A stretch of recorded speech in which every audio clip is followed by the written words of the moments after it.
నిన్న రాహుల్ గాంధీ ఒక కీలకమైనటువంటి ప్రకటన చేసిండు.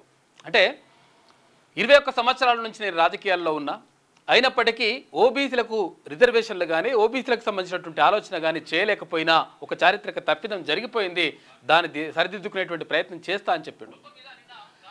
ఒక విధంగా దేశవ్యాప్తంగా అంటే ఇది తెలంగాణలో జరిగినటువంటి కులగణన దేశవ్యాప్తంగా జరగాలని చెప్పేసి వాళ్ళు అంటే రాహుల్ గాంధీ గతంలోనే డిమాండ్ చేసిన విధంగానే కేంద్ర ప్రభుత్వం కూడా స్పందించింది. కేంద్ర ప్రభుత్వం కూడా దేశవ్యాప్తంగా కులగణన చేస్తాం, ఎవరి వాటా ఎంతో అంటే ఎవరి ఎంత ఉన్నారో అని చెప్పేసి క్లియర్గా లెక్క చెప్తామనేటువంటి మాటను కేంద్ర ప్రభుత్వం ప్రకటించింది.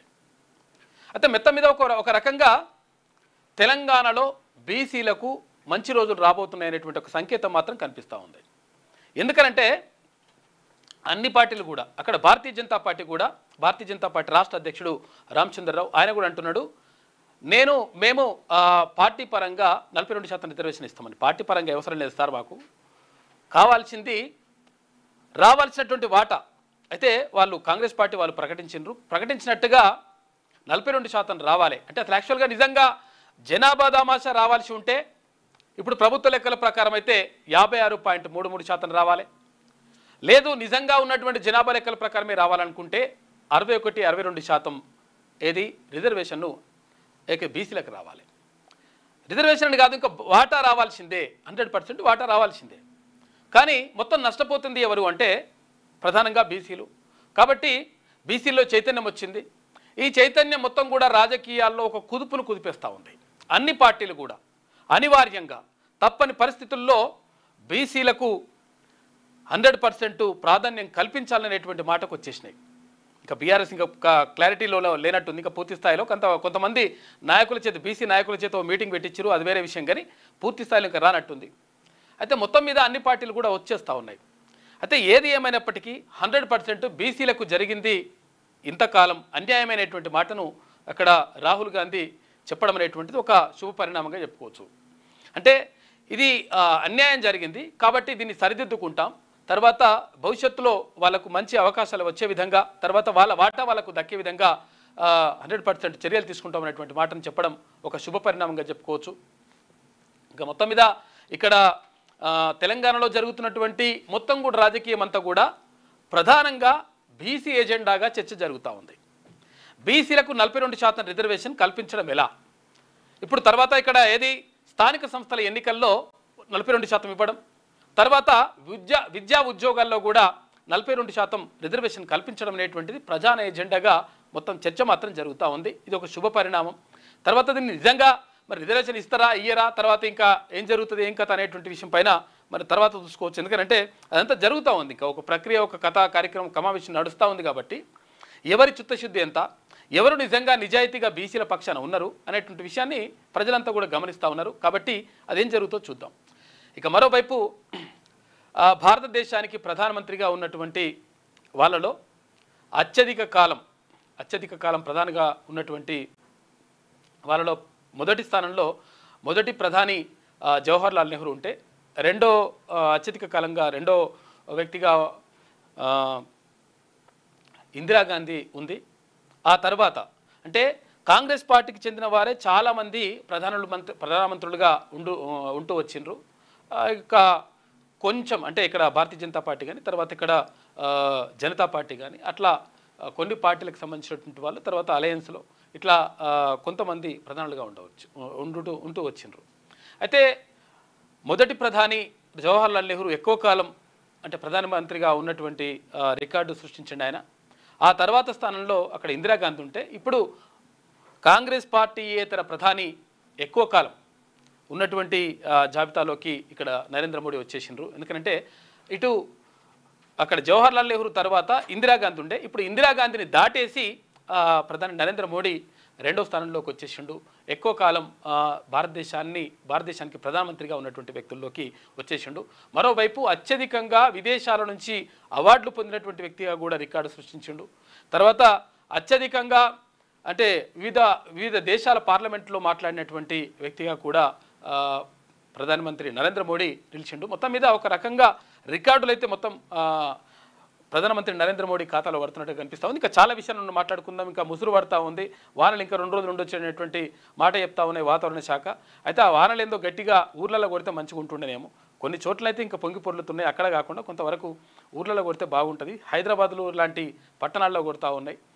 కొడితే ఏంటంటే ఊర్లలో వాన రావడం ద్వారా ఏంటంటే రైతులకు కొంతవరకు మేలు జరుగుతుంది. చెరువులు చేమలు అవన్నీ కూడా నిండిపోతే మంచి జరుగుతుంది. అది జరగాలని చెప్పేసి కోరుకుందాం. ఇక మార్నింగ్ న్యూస్లో ముందుగా ఏమై ఇక్కడ ఉందా? ఓకే, ఈనాడు దినపత్రికను చూద్దాం. మన రైలుకు హైడ్రోజన్ పవర్ అంట. భారతీయ రైల్వే చరిత్ర సృష్టించింది. దేశంలోనే మొట్టమొదటి హైడ్రోజన్ రైల్ కోచ్ను చెన్నైలోని ఇంటిగ్రల్ కోచ్ ఫ్యాక్టరీలో విజయవంతంగా పరీక్షించింది. ఈ ప్రాజెక్టుపై రైల్వే మంత్రి అశ్విని వైష్ణవ్ స్పందిస్తూ ప్రపంచంలోని అత్యంత శక్తివంతమైనదిగా ప్రచారంలో ఉన్న హైడ్రోజన్ ఇంధన రైలు కోచ్ పరీక్షలు విజయవంతంగా జరిగాయి. మన రైల్వే రంగంలో ఇదో కీలక మైలురాయి. చెన్నైలోని ఐసీఎఫ్లో తయారైనటువంటి ఈ హైడ్రోజన్ పవర్డ్ కోచ్ శక్తి 1200 హార్స్ పవర్ అంట. యూరోపియన్ హైడ్రోజన్ రైళ్ల కంటే దీని శక్తి ఎంతో ఎక్కువనంట. 2800 కోట్ల రూపాయలతో ప్రవేశపెట్టిన హైడ్రోజన్ ఫర్ హెరిటేజ్ పథకం కింద దీన్ని అభివృద్ధి చేశామని చెప్పేసి కేంద్ర రైల్వే శాఖ మంత్రి అశ్విని వైష్ణవ్ చెప్పిండు. మొత్తం మీద రైళ్లలో ఒక రకంగా ముందంజలో ఉన్నాం, టెక్నాలజీలో కూడా ముందుకు వెళ్తూ ఉన్నాం. కాకపోతే ఏంటంటే ఇంకా ముందుకెళ్లాల్సిన అవసరం ఉంది. జపాన్ని తర్వాత ఇక్కడ కొన్ని దేశాల అంటే టెక్నాలజీని అందుకోలేకపోతున్నాం పూర్తి స్థాయిలో. ఇంకా జరగాలి పరిశోధనలు. ఇక అవతారా ఫ్యామిలీ స్టార్ అని చెప్పేసి ఒక ప్రత్యేక కథనం వేసింది ఈనాడు దినపత్రిక. ఎందుకనంటే చాలామంది ఫ్యామిలీతో తక్కువ గడుపుతూ ఉన్నారంట, ఫ్యామిలీకి తక్కువ టైం కేటాయిస్తూ ఉన్నారు. దీని ద్వారా కుటుంబ బంధాలు అనేటువంటివి కొంతవరకు దూరం అవుతూ ఉన్నాయి. కుటుంబ బంధాలు బలోపేతం కావాలంటే భార్యాభర్తలు తర్వాత పిల్లలు అందరూ కూడా కలిసి ఉండాలి, వాళ్ళతో ఎక్కువ టైం గడిపితే బాగుంటుందని చెప్పేసి ఈ కథనం చెప్తా ఉంది. అయితే కనీసం వారానికి ఒక్కరోజన్నా ప్రత్యేకంగా కుటుంబం కోసం కేటాయించండి, కుటుంబంతో గడపండి, అప్పుడు కుటుంబ బంధాలు బలోపేతం అవుతాయి, దాని ద్వారా మంచి జరుగుతున్నటువంటి మాటను కూడా చెప్తా ఉన్నారు నిపుణులు. భార్య బిడ్డలంటే అమితమైన ప్రేమ ఉంటుంది, వారి కోసం ఎలాంటి త్యాగాలైనా చేసే ధైర్యం ఉంటుంది. కానీ వారితో గడిపేందుకు సమయం ఉందా అంటే చాలామందికి ఉండటం లేదనేది ఇప్పుడు.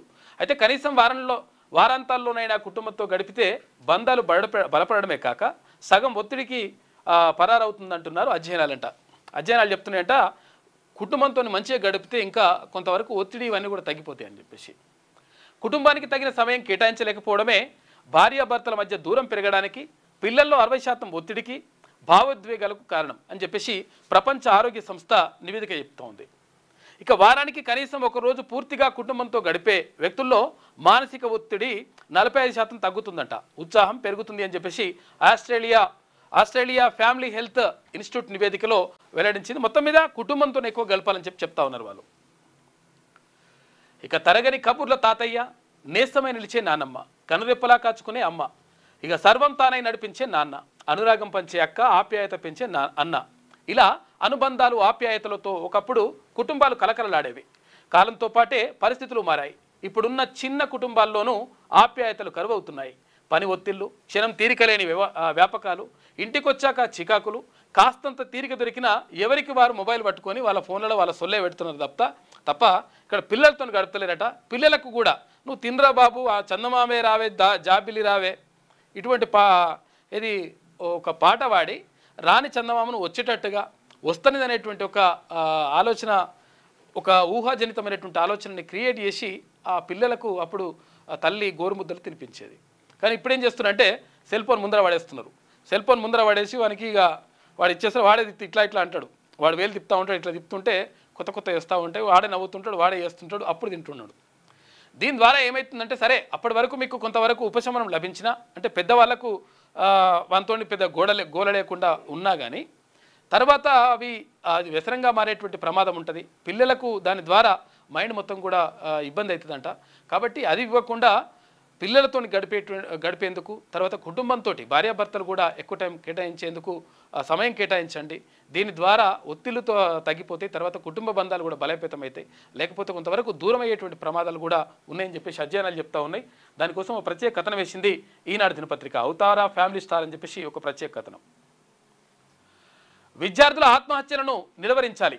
విద్యా సంస్థల్లో మానసిక కౌన్సిలర్లు తప్పనిసరి. దేశవ్యాప్తంగా అన్ని చోట్ల పాటించాల్సిందే. 15 మార్గదర్శకాలు వెలువరించిన సుప్రీంకోర్టు. విశాఖలో నీట్ విద్యార్థిని మృతి కేసులో తీర్పిచ్చింది. ఇక ఆ కేసును సిబిఐకి అప్పగించాలని ఆదేశం. అయితే మానసిక ఒత్తిళ్లతోటి చాలామంది పిల్లలు కూడా ఇబ్బంది పడుతూ ఉన్నారు. చాలామంది ఈ ఆత్మహత్యలు తర్వాత ఈ సూసైడ్లు ఇవన్నీ కూడా జరుగుతూ ఉన్నాయి. అంటే వానికి ఏ పిల్లలకు ఏది అవసరమో ఆ పాపకు కానీ ఆ బాబుకు కానీ ఏది అవసరం, తర్వాత వాళ్ళు ఏం కోరుకుంటున్నారు, వాడు డ్యాన్స్ చేయాలనుకుంటుండా, లేకపోతే ఆడాలనుకుంటుండా, లేకపోతే వాడు పాట పాడాలనుకుంటుండా, లేకపోతే వాడు ఇంకేమైనా సృజనాత్మకమైనటువంటి శక్తితోటి బయటకు రావాలనుకుంటుండా, వాడు ఏం చేయాలనుకుంటుండో, లేకపోతే ఆ పాప ఏం చేయాలనుకుంటుందో తెలుసుకోకుండా వీళ్ళకు తల్లిదండ్రులకు ఉన్నటువంటి భావాలను, తల్లిదండ్రులకు ఉన్నటువంటి ఆలోచనలను పిల్లలపై రుద్దుతూ ఉన్నారు. రుద్దడంతో పాటు నువ్వు ఎట్టి పరిస్థితుల్లో చేయాల్సిందే, నువ్వు ఐఏఎస్ కావాలి, ఐపీఎస్ కావాలి, లేకపోతే ఇది కావాలి అది కావాలని చెప్పేసి పిల్లల్ని ఒత్తిడి చేసి నువ్వు ఫస్ట్ ర్యాంక్ రావాలి, ఈ ర్యాంక్ రావాలని చెప్పేసి ఒత్తిడి చేయడం ద్వారా పిల్లలు మానసికంగా ఇబ్బంది పడుతున్నారట. ఇదే కాదు, ఇప్పుడు పాఠశాలలో శ్రీ చైతన్య నారాయణ స్కూళ్ళల్లో చాలామంది పిల్లలు ఆ ఇంటర్ కాలేజీలో కానీ లేకపోతే ఆ స్కూల్లో కానీ కొన్ని వందలాది మంది పిల్లలు ఆత్మహత్య చేసుకున్నారు. ఎవరు బయటకు రావు, ఎందుకంటే మీడియా వాళ్ళని మేనేజ్ చేస్తారు. మీడియా వాళ్ళు అక్కడికి వెళ్తే మీరు పేపర్లో రాయకండి, టీవీలో చూపించకండి అని చెప్పేసి వాళ్ళకి పైసలు ఇస్తారు. తర్వాత ఇట్లా మొత్తం కూడా బయటకు రాకుండా, బయటకు పొక్కకుండా మొత్తం కూడా లోపల చేసేస్తున్నారు. అంటే ఈ మానసిక ఒత్తిడికి కారణం ఏంటి అంటే వాళ్ళని బలవంతంగా ఒక మానసికమైనటువంటి ఒత్తిడికి గురి చేసేటువంటి పరిస్థితులు తీసుకొస్తారట. నువ్వు చదవాలి, లేకపోతే నీకు ర్యాంక్ రావాలని చెప్పేసి, లేకపోతే విద్యార్థులు అందరూ ఉన్నప్పుడు వాళ్ళని అవమానించడం కానీ ఇటువంటివి చేస్తూ ఉన్నారంట. దీని ద్వారా మొత్తం కూడా పిల్లలు ఆత్మహత్యలు చేసుకుంటా ఉన్నారు. తర్వాత మానసిక ఒత్తిడికి లోనవుతున్నారు. చాలామంది పిల్లలు చెప్తున్నట్టు మా పిల్లగానికి ఏం పని చెప్ప నేను మా పిల్లగానికి ఏం పని చెప్ప అంటే మీ పిల్లగాడికి ఎందుకు పనికి రాకుండా పోతాడు వాడు. ఎందుకు పని చెప్పొద్దు? కష్టం అంటే ఏంటో తెలియాలి, వానికి బాధ అంటే ఏందో తెలియాలి, కుటుంబం అంటే ఏందో తెలియాలి, మీ అయ్య పడుతున్న కష్టం, మీ అమ్మ పడుతున్న కష్టం, ఇవన్నీ తెలిస్తే కదా వాడు ఏందో అసలు యాక్చువల్గా మా అమ్మ నాన్న ఇంత కష్టపడుతున్నారు, నేను కూడా మంచిగా కావాలని చెప్పేసి వాడు అనుకుంటాడు. అట్లా కాకుండా మా పిల్లగానికి ఏం కష్టం ఏమి ఉండదు, మా పిల్లగాన్ని అక్కడ ఇంటర్నేషనల్ స్కూల్లో జాయిన్ చేసిన ఇక వాడి బూట్లు, వాని కథా కార్ఖానా, వాని ఆహార్యం ఇదంతా బాగున్నదని చెప్పేసి అనుకుంటారు. అది కాదు కావాల్సింది. పిల్లలకు ఏం కావాలో తల్లిదండ్రులు చూసుకోవాలి. తర్వాత మానసిక ఒత్తిడి లేకుండా ప్రయత్నం చేయాలి. మానసిక ఒత్తిడి వచ్చినా కానీ వారు తట్టుకునే విధంగా వాడిని తీర్చిదిద్దాలి. అట్లా ధైర్యం ఇవ్వాలి. కానీ చిన్నదానికే ఇట్లా సూసైడ్ కాడికి వెళ్ళిపోతారట. అటువంటి ఆలోచన రాకుండా చూడాల్సినటువంటి బాధ్యత ఇక్కడ తల్లిదండ్రులపైన, అక్కడ ఉపాధ్యాయులపైన, ఇక్కడ సమాజం పైన, ఇక్కడ ప్రభుత్వం పైన, అందరిపైన ఉంటుంది. దానికని ఈ కౌన్సిలర్ని నియమిస్తున్నట. కౌన్సిలర్ నియమిస్తే కొంతవరకు ఏంటంటే ఏదైనా అరే బాబు జీవితం అనేటువంటిది చాలా ఇంపార్టెంట్. ప్రధానంగా అంటే జీవించడం అనేటువంటిది ఇంపార్టెంట్. నువ్వు బతుకుంటే కదా ఏదైనా చేసేది, ఏది లేకుండా చచ్చిపోతే ఏం రాదురా నాయన అనేటువంటి విషయం వాళ్ళకు స్పష్టంగా తెలిసినప్పుడు, జీవితం అనేటువంటి చాలా గొప్పదనే విషయం వాళ్ళకి అర్థమైనప్పుడు 100% ఇటువంటివి జరగవు. కాబట్టి ఈ కౌన్సిలర్ని నియమిస్తూ ఉన్నారని చెప్పేసి తెలుస్తూ ఉంది. ఒక మంచి పరిణామం ఇది. విద్యార్థుల మానసిక ఆరోగ్యం పట్ల సుప్రీంకోర్టు తీవ్ర ఆందోళన వ్యక్తం చేసింది. వారి మానసిక ఆరోగ్యాన్ని కాపాడాలని, ఒత్తిడికి లోనై బలవన్మరణాలకు పాల్పడకుండా నివారించాలని ఆదేశించింది. అయితే 100 మంది విద్యార్థులున్న ప్రతి విద్యా సంస్థ తప్పనిసరిగా క్వాలిఫైడ్ కౌన్సిలర్ లేదా సైకాలజిస్ట్, సామాజిక కార్యకర్తలను నియమించుకొని విద్యార్థులకు కౌన్సిలింగ్ ఇప్పించాలని నిర్దేశించింది. ఈ విషయమై 15 అంశాలతో మార్గదర్శకాలు కూడా జారీ చేసింది. ఇవి దేశవ్యాప్తంగా ఉన్న అన్ని ప్రభుత్వ, ప్రైవేటు పాఠశాలలు, కళాశాలలు, యూనివర్సిటీలు, కోచింగ్ సెంటర్లు, రెసిడెన్షియల్ విద్యా సంస్థలు, హాస్టళ్లకు వర్తిస్తాయని స్పష్టం చేసింది. తీర్పు కాపీని రాష్ట్రాలకు పంపి ఈ మార్గదర్శకాల అమలుకు వెంటనే చర్యలు చేపట్టాలా చూడాలని ఆదేశించింది. దీనిపై కేంద్ర ప్రభుత్వం 90 రోజుల్లో చర్యా నివేదికను సమర్పించాలని నిర్దేశించింది. విశాఖపట్నంలోని ఓ కోచింగ్ ఇన్స్టిట్యూట్లో నీట్ శిక్షణ పొందుతున్నట.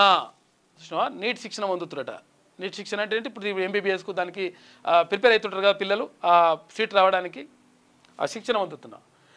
పశ్చిమ బెంగాల్ యువతి అనుమానాస్పద మృతిపై సిబిఐ దర్యాప్తునకు ఆదేశించాలంటూ నమోదైన కేసులో తీర్పు ఇస్తూ సుప్రీంకోర్టు ఈ ఆదేశాలు జారీ చేసింది. ఎందుకు చచ్చిపోతారు పిల్లలు? ఇప్పుడు ఒక్కడేసారి వాడు అది ఈ పరిస్థితి ఏంది?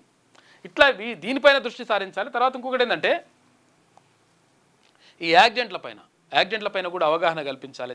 అది చాలా ఇంపార్టెంట్. అది ఇష్టం వచ్చినట్టుగా ఉరుకుతుంటారు కానీ క్షణాల్లో మొత్తం జీవితం అంతా ఆగమవుతారా బాబు. కాబట్టి తల్లిదండ్రులు కూడా పిల్లలపైన దృష్టి పెట్టండి.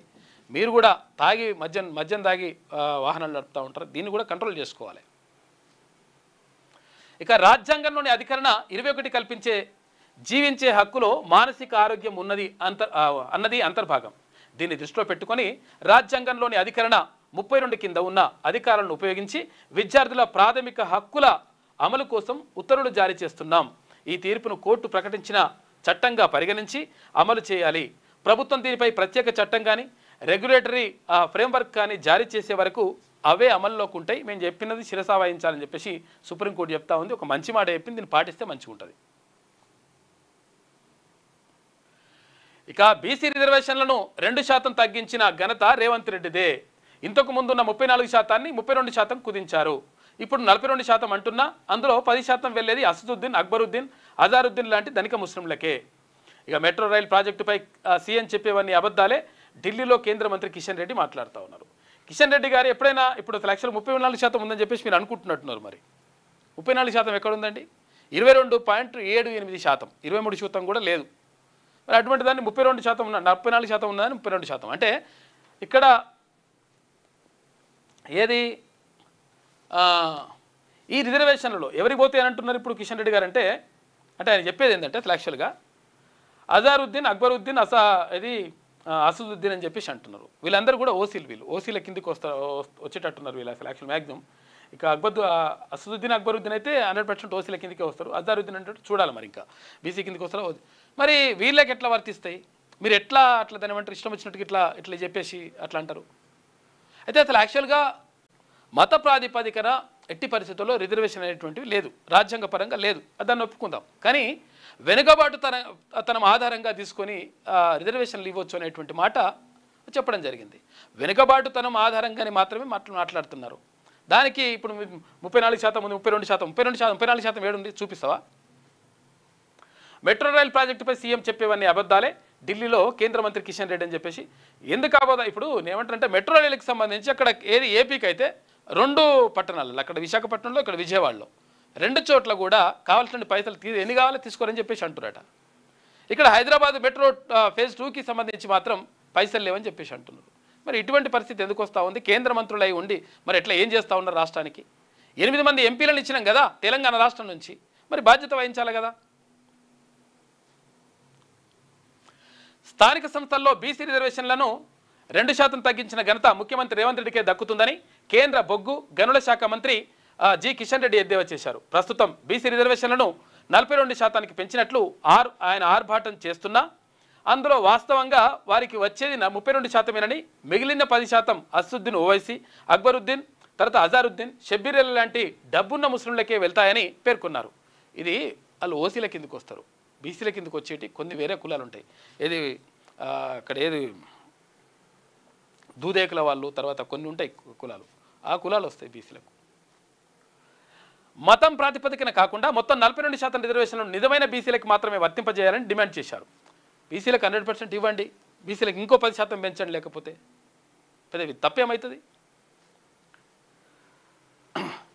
ప్రధానమంత్రి నరేంద్ర మోడీని రేవంత్ రెడ్డి కన్వర్టెడ్ బీసీ అని అంటున్నారని ప్రధానిని విమర్శించే ముందు రాహుల్ గాంధీ సామాజిక వర్గం ఏంటో బహిర్గతం చేయాలని సవాల్ విసిరారు. ఇక్కడ అట్లా అంటే రేవంత్ రెడ్డి గారు మాట్లాడిన దానిపైన ఈయన కౌంటర్ ఇస్తా ఉన్నాడు. రాహుల్ గాంధీకి సంబంధించినటువంటి కుల ప్రస్తావన కూడా మళ్ళీ ఇప్పుడు వస్తా ఉంది. ఎందుకంటే అక్కడ ప్రధానం గురించి మాట్లాడింది కాబట్టి ఇక్కడ రాహుల్ గాంధీ గురించి మాట్లాడుతూ ఉన్నారు వాళ్ళు.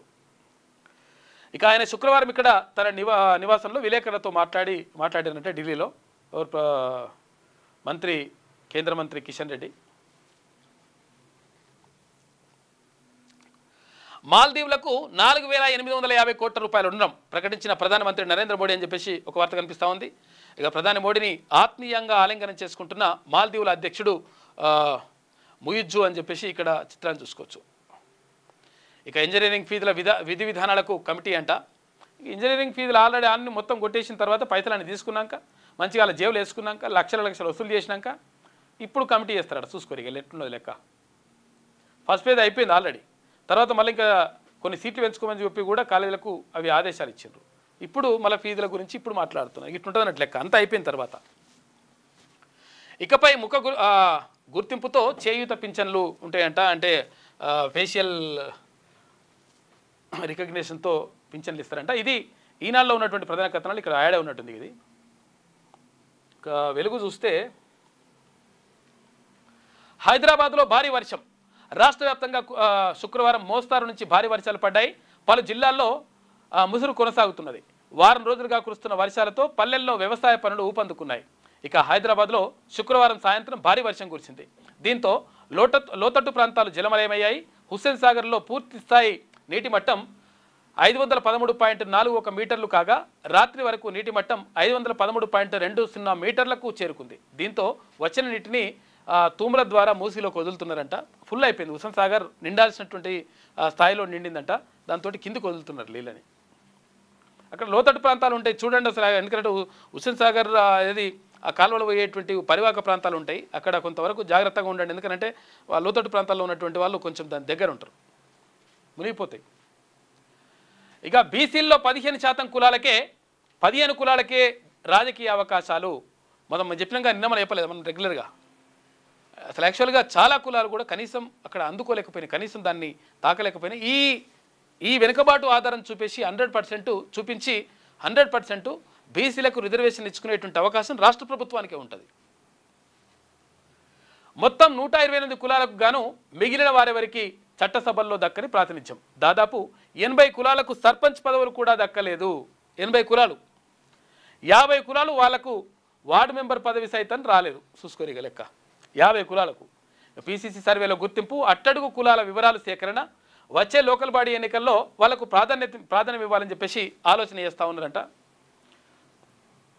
బీసీలను అంటే ఇప్పుడు ఇంకో రకంగా ఏంటంటే ఇక్కడ కూడా ఒక కుట్ర జరుగుతుంది. మళ్ళీ బీసీలను కూడా విడగొట్టేటువంటి కుట్ర కూడా జరుగుతుంది. మళ్ళీ దీన్ని మళ్ళీ ఇట్లా చూపించేసి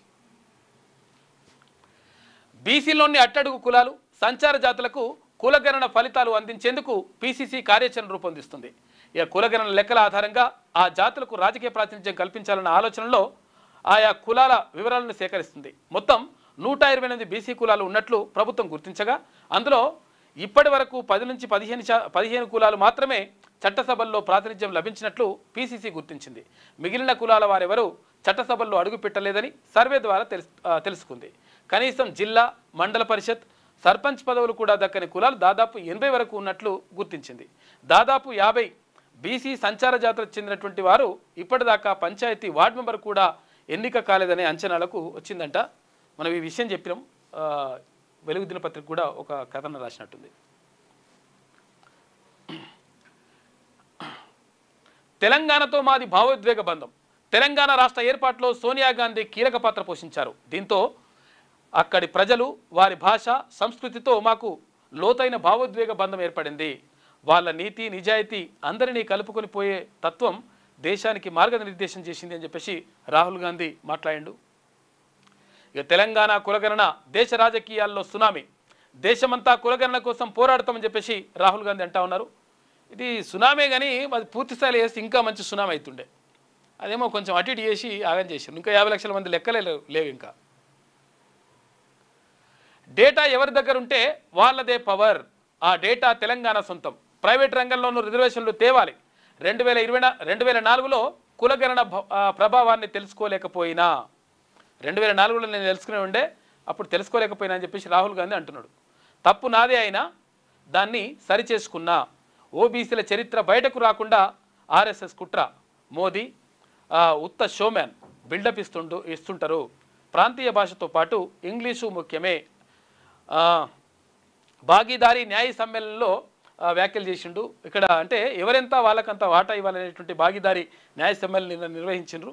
ఆ కార్యక్రమంలో రాహుల్, తర్వాత సిద్ధరామయ్య, అశోక్ గెహ్లట్, మహేష్ కుమార్ గౌడ్ వీళ్ళందరూ కూడా నిన్న ఉన్నారు. తెలంగాణలో కాంగ్రెస్ ప్రభుత్వం చేపట్టిన కులగణన దేశ రాజకీయాల్లో సునామీ లాంటిదని లోక్సభ ప్రతిపక్ష నేత రాహుల్ గాంధీ అన్నారు. కులగణన ద్వారా రాష్ట్రంలోని వివిధ కులాలు, సామాజిక వర్గాల ఆర్థిక, సామాజిక స్థితిగతులు తెలిశాయని చెప్పారు. ఓబీసీ, దళిత, ఆదివాసీ, ఇతర బలహీన వర్గాలకు సంబంధించిన డేటా మొత్తం తెలంగాణ ప్రభుత్వం సేకరించిందని, దేశంలో ఎక్కడ లేని పవర్ఫుల్ డేటా తెలంగాణ ప్రభుత్వం దగ్గర ఉందని పేర్కొన్నారు. తెలంగాణ కులగణన దేశంలోని ఇతర రాష్ట్రాలకు ఆదర్శంగా నిలవాలని ఆకాంక్షించారు. ఇక ఢిల్లీ టల్కటోరా ఇండోర్ స్టేడియంలో ఏఐసిసి బ్యాక్వర్డ్ క్లాస్ విభాగం ఆధ్వర్యంలో శుక్రవారం నిర్వహించిన భాగీదారీ న్యాయ సమ్మేళన కార్యక్రమంలో రాహుల్ మాట్లాడారు. ఎన్నో వర్గాల చరిత్ర బయటకు వచ్చినా ఓబీసీల చరిత్ర మాత్రం బయటకు రాలేదని, దీని వెనుక ఆర్ఎస్ఎస్ కుట్ర దాగి ఉందని ఆరోపించారు. ఇక ప్రధానమంత్రి నరేంద్ర మోడీ ఉత్త షోమానని విమర్శించారు. తెలంగాణలో మేము చేపట్టిన కులగణన సర్వే పొలిటికల్ ఎర్త్క్విక్, అది దేశ రాజకీయాల్లో సునామీని తీసుకొస్తుందని రాహుల్ అన్నారు. దేశవ్యాప్తంగా కులగణన జరిగేదాకా పోరాడేందుకు శపథం తీసుకున్నట్లు ఆయన చెప్పిండు. అయితే ప్రైవేట్ సెక్టార్లోనూ రిజర్వేషన్లు రావాలని చెప్పేసి ఆకాంక్షించిండు రాహుల్ గాంధీ. ఒక రకంగా నిజంగా నాయకుల మనస్తత్వాల్లో, నాయకుల ఆలోచన విధానాల్లో మార్పు మాత్రం వస్తూ ఉంది. ఇది మంచి పరిణామమే, మరొక మంచికే. కులగణన లెక్కల డేటా కాదు. కులగణన దేశంలో సామాజిక న్యాయాన్ని సాధించడానికి ఒక కీలకమైన ముందడుగు అని రాహుల్ గాంధీ తెలిపారు. ఈ లెక్కల ఆధారంగా సంక్షేమ పథకాలు అమలు చేసే వీలవుతుందని చెప్పేసి చెప్పిండు. ఇప్పటికైనా గుర్తించిండ్రు, కొంతవరకు సంతోషం ఇదైతే. ఇక కాంగ్రెస్ పార్టీది కుల రాజకీయం, మోడీని కన్వర్టెడ్ బీసీ అనడం సమంజసమేనా అని చెప్పేసి కిషన్ రెడ్డి అడుగుతూ ఉన్నారు. రాహుల్ది ఏ సామాజిక వర్గమో కాంగ్రెస్ నేతలు చెప్తారా? కులగణన సర్వే పేరుతో బీసీల సంఖ్య తగ్గించారు. ముస్లింలను కలపడంతో బీసీలకు 2% కోత పెట్టారు. దేశవ్యాప్త కులగణనతో బీసీలకు న్యాయం చేస్తామని వెల్లడి అని చెప్పేసి చెప్తా ఉన్నారు. దేశవ్యాప్తంగా కులగణన చేపట్టడం నిజంగా మంచి పరిణామమే. కాకపోతే ఏంటంటే మరి ఇది రాష్ట్రంలో కూడా చెప్పాలి కదా. మీరు రాష్ట్రం నుంచి ఎంపీగా ఎన్నికై కేంద్ర మంత్రి అయినారు కదా, మరి రాష్ట్రానికి సంబంధించి కూడా మీరు మాట్లాడాల్సిన అవసరం ఉంటుంది. రాజకీయ లబ్ధి కోసమే కాంగ్రెస్ నేతలు కుల రాజకీయం చేస్తున్నారని కేంద్ర మంత్రి కిషన్ రెడ్డి వ్యాఖ్యానించారు. ఇక నరేంద్ర మోడీని, ఆయన కులాన్ని కాంగ్రెస్ నాయకులు రాజకీయంగా మైలేజీ పొందేందుకు వాడుకుంటున్నారని ఆయన మండిపడ్డాడు. ఇక ఇంటెల్లో 25,000 ఉద్యోగాలు తీసేస్తున్నారట. చూసుకోరు. ఎందుకంటే ఇప్పుడు అసలు యాక్చువల్గా ఈ ఐటీ ఉద్యోగాలంటే ఎప్పుడు బాగా జీతాలు వస్తాయో, ఎప్పుడు అలా ఉద్యోగాలు ఊడిపోతాయో తెలియనటువంటి పరిస్థితిలో ఉంటారు. చాలా చోట్ల అట్లా జరుగుతూ ఉంటుంది. ఎందుకంటే ఎక్కువ జీతాలు వచ్చేది వాళ్ళకే, తర్వాత ఒక్కసారి ఉద్యోగం పోయేది కూడా వాళ్ళకే అన్నట్టు పరిస్థితులు వస్తున్నాయంట. ఇంటెల్ కంపెనీ తీసేద్దామని చూస్తుందంట 25,000 మందిని. ప్రముఖ చిప్ తయారీ కంపెనీ ఇంటెల్ భారీగా ఉద్యోగులకు కోత పెట్టనుంది. త్వరలో 25,000 మంది ఉద్యోగులను తొలగించేందుకు ఏర్పాట్లు చేస్తుంది. ఖర్చులు తగ్గించుకునేందుకు లే ఆఫ్లు తప్పనివని ప్రకటించిందట. లే ఆఫ్లు అంటే ఉద్యోగాల నుంచి తీసేస్తారు ఇక చాలామందిని. ఇక స్కూల్ పైకప్పు కూలి 7 స్టూడెంట్స్ చనిపోయారట పాపం. రాజస్థాన్లో ప్రైమరీ స్కూల్ పైకప్పు కూలి 7 చిన్నారులు మృతి చెందారు. మరో 15 మందికి గాయాలైనాయి. బాధితులందరూ 7వ తరగతి విద్యార్థులేనంట. ఈ స్కూల్ భవనాన్ని 20 ఏళ్ల కింద నిర్మించారట. 20 ఏళ్ల కింద కట్టారు, అది పడిపోయిందట పాపం. పిల్లలు చచ్చిపోయారు. ఉమ్మడి జిల్లాలకు స్పెషల్ ఆఫీసర్లు. ప్రభుత్వ పథకాల అమలు తీరును పర్యవేక్షించేందుకు ఉమ్మడి జిల్లాలకు 10 మంది సీనియర్ ఐఏఎస్లను ప్రత్యేక అధికారులుగా ప్రభుత్వం నియమించింది. వీరు వర్షాలు, వరదల పరిస్థితులను కలెక్టర్లతో సమీక్షించుకుంటూ అవసరమైన చర్యలను చేపడతారట. ఒక మంచి ఇది అసలు యాక్చువల్గా ఇది స్పెషల్ ఆఫీసర్ని నియమిస్తున్నారట. ఇంకా వరదలని వీటన్నిటిని చూసుకోవడానికి.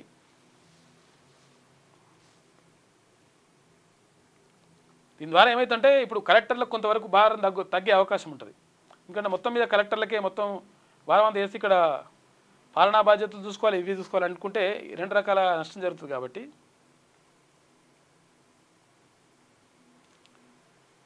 ఇంకో 10 మంది ఐఏఎస్ ఆఫీసర్లని నియమించారు. ఉమ్మడి ఆదిలాబాద్కు హరికిరణ్ ఐఏఎస్ అంట. ఉమ్మడి కరీంనగర్కు సర్ఫరాజ్ అహ్మద్.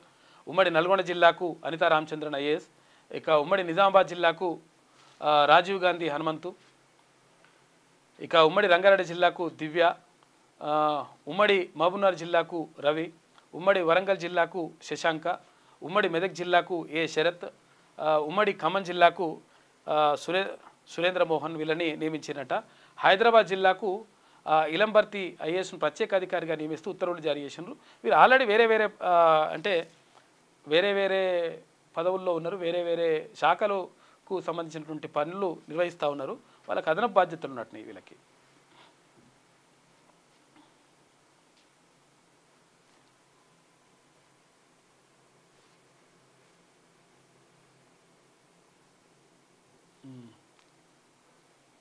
అవి నియమిస్తూ ఉన్నారు. ఇక స్థానిక ఎన్నికల్లో పార్టీ పరంగా బీసీలకు 42% సీట్లంట. బీసీలపై కాంగ్రెస్కు ప్రేమ ఉంటే పొన్నం లేదా మహేష్ కుమార్ గౌడ్కు సీఎంని చేయాలని చెప్పేసి ఆయన డిమాండ్ చేస్తున్నాడు. అసెంబ్లీ ఎన్నికల్లో నేను పోటీ చేయను మీడియాతో చిట్చాట్లో బీజేపీ స్టేట్ ప్రెసిడెంట్ రామచంద్రరావు అంటున్నాడు. స్థానిక ఎన్నికల్లో పార్టీ పరంగా 42% ఇస్తాను, కాంగ్రెస్ పార్టీ అట్లనే అంటుంది, వీళ్ళు అట్లనే అంటున్నారు. అంటే దీని అర్థమైంది వీళ్ళు రిజర్వేషన్ అమలు చేస్తారా చేయాలనేటువంటిది ఒక ఇది నడుస్తూ ఉంది. నిజంగా అట్లా వేయకుండా చూడండి పని ఏమవుతుందో. మొత్తం బీసీలంతా కూడా మొత్తం క్లియర్గా ఉన్నారు లెక్క తెలంగాణ సమాజం అంతా. ఉమ్మడి జిల్లాలకు స్పెషల్ ఆఫీసర్ అని అక్కడ నియమించేసిండ్రు. ఇక బీసీలు తలుచుకుంటే బీజేపీ పవర్ కట్, ఇక ఆ పార్టీ మళ్ళీ అధికారంలోకి రాలేదు అని చెప్పేసి ప్రొఫెసర్ కంచాయలయ్య అంటున్నాడు. రాహుల్ గాంధీ సారథ్యంలోనే ఓబీసీలకు స్వేచ్ఛ, ఆయన మరో మార్టిన్ లూథర్ కింగ్ అంటూ ప్రశంసించిండు కంచాయలయ్య. వచ్చేవి బీసీల రోజులే, ఐక్యంగా ఉందాం మంత్రి పొన్నం ప్రభాకర్ గౌడ్. ఇక సామాజిక న్యాయానికి కాంగ్రెస్ బ్రాండ్ అంబాసిడర్ అంట.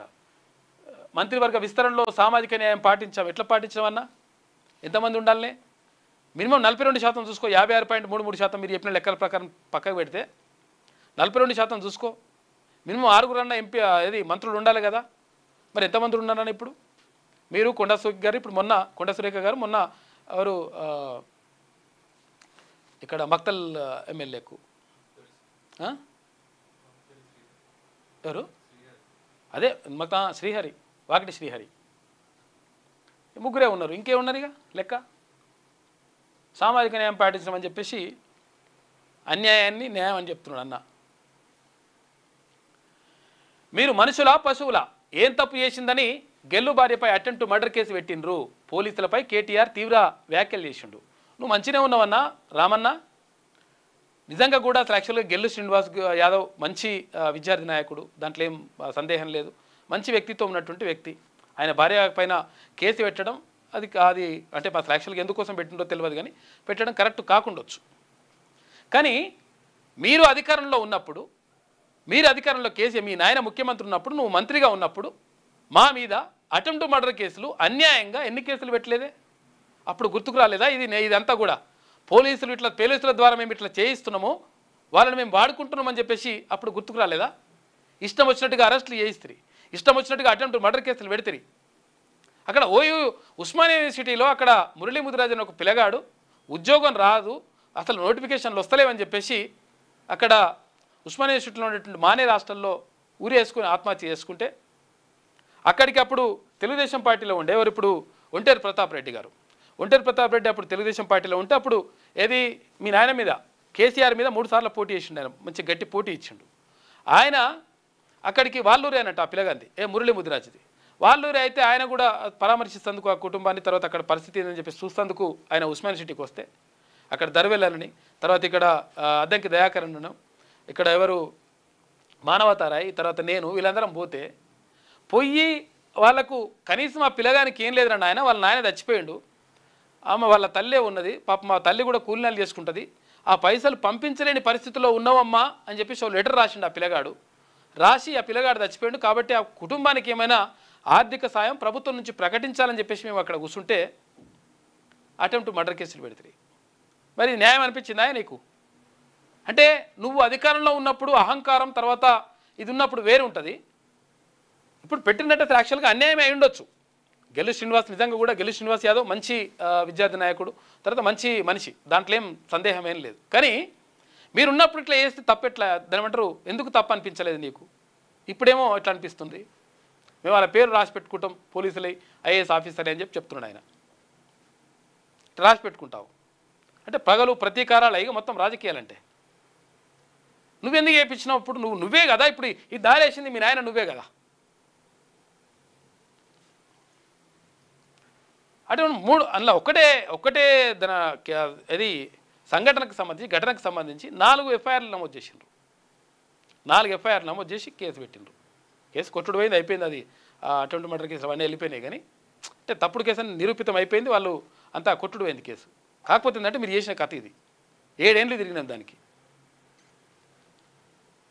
విద్యార్థి నాయకుడిగా ఉన్నాం అక్కడ, నేను పిహెచ్డి స్కాలర్. తర్వాత ఇక్కడ అద్దంకి దయాకరణ ఇప్పుడు ఎమ్మెల్సీగా ఉన్నారు ఆయన, తర్వాత దర్వెల్ మానవతారాయ్, వీళ్ళంతా చాలామంది కొంతమంది విద్యార్థి నాయకులు వీళ్ళందరూ ఉన్నాం. పుట్టిన కేసులు పెడితివి. ఒంటేరు ప్రతాప్ రెడ్డి అన్న మీద కూడా పెడితివి. ఒంటేరు ప్రతాప్ రెడ్డి అన్న అప్పుడు టీడీపీలో ఉండే, తర్వాత మీ పార్టీలో తీసుకున్నాం. అట్లన్నా కేసు కొట్టేస్తారంటే కొట్టేయలే. తర్వాత అది మొత్తం ట్రయల్ మొత్తం పూర్తి అయిపోయిన తర్వాత కొట్టుడు పోయింది కేసు. తప్పుడు కేసు పెడితివి. ఇప్పుడు ఎట్లా అంటున్నావు నువ్వు? నీకు అనే అర్హత ఎట్లుంటుంది రామన్న?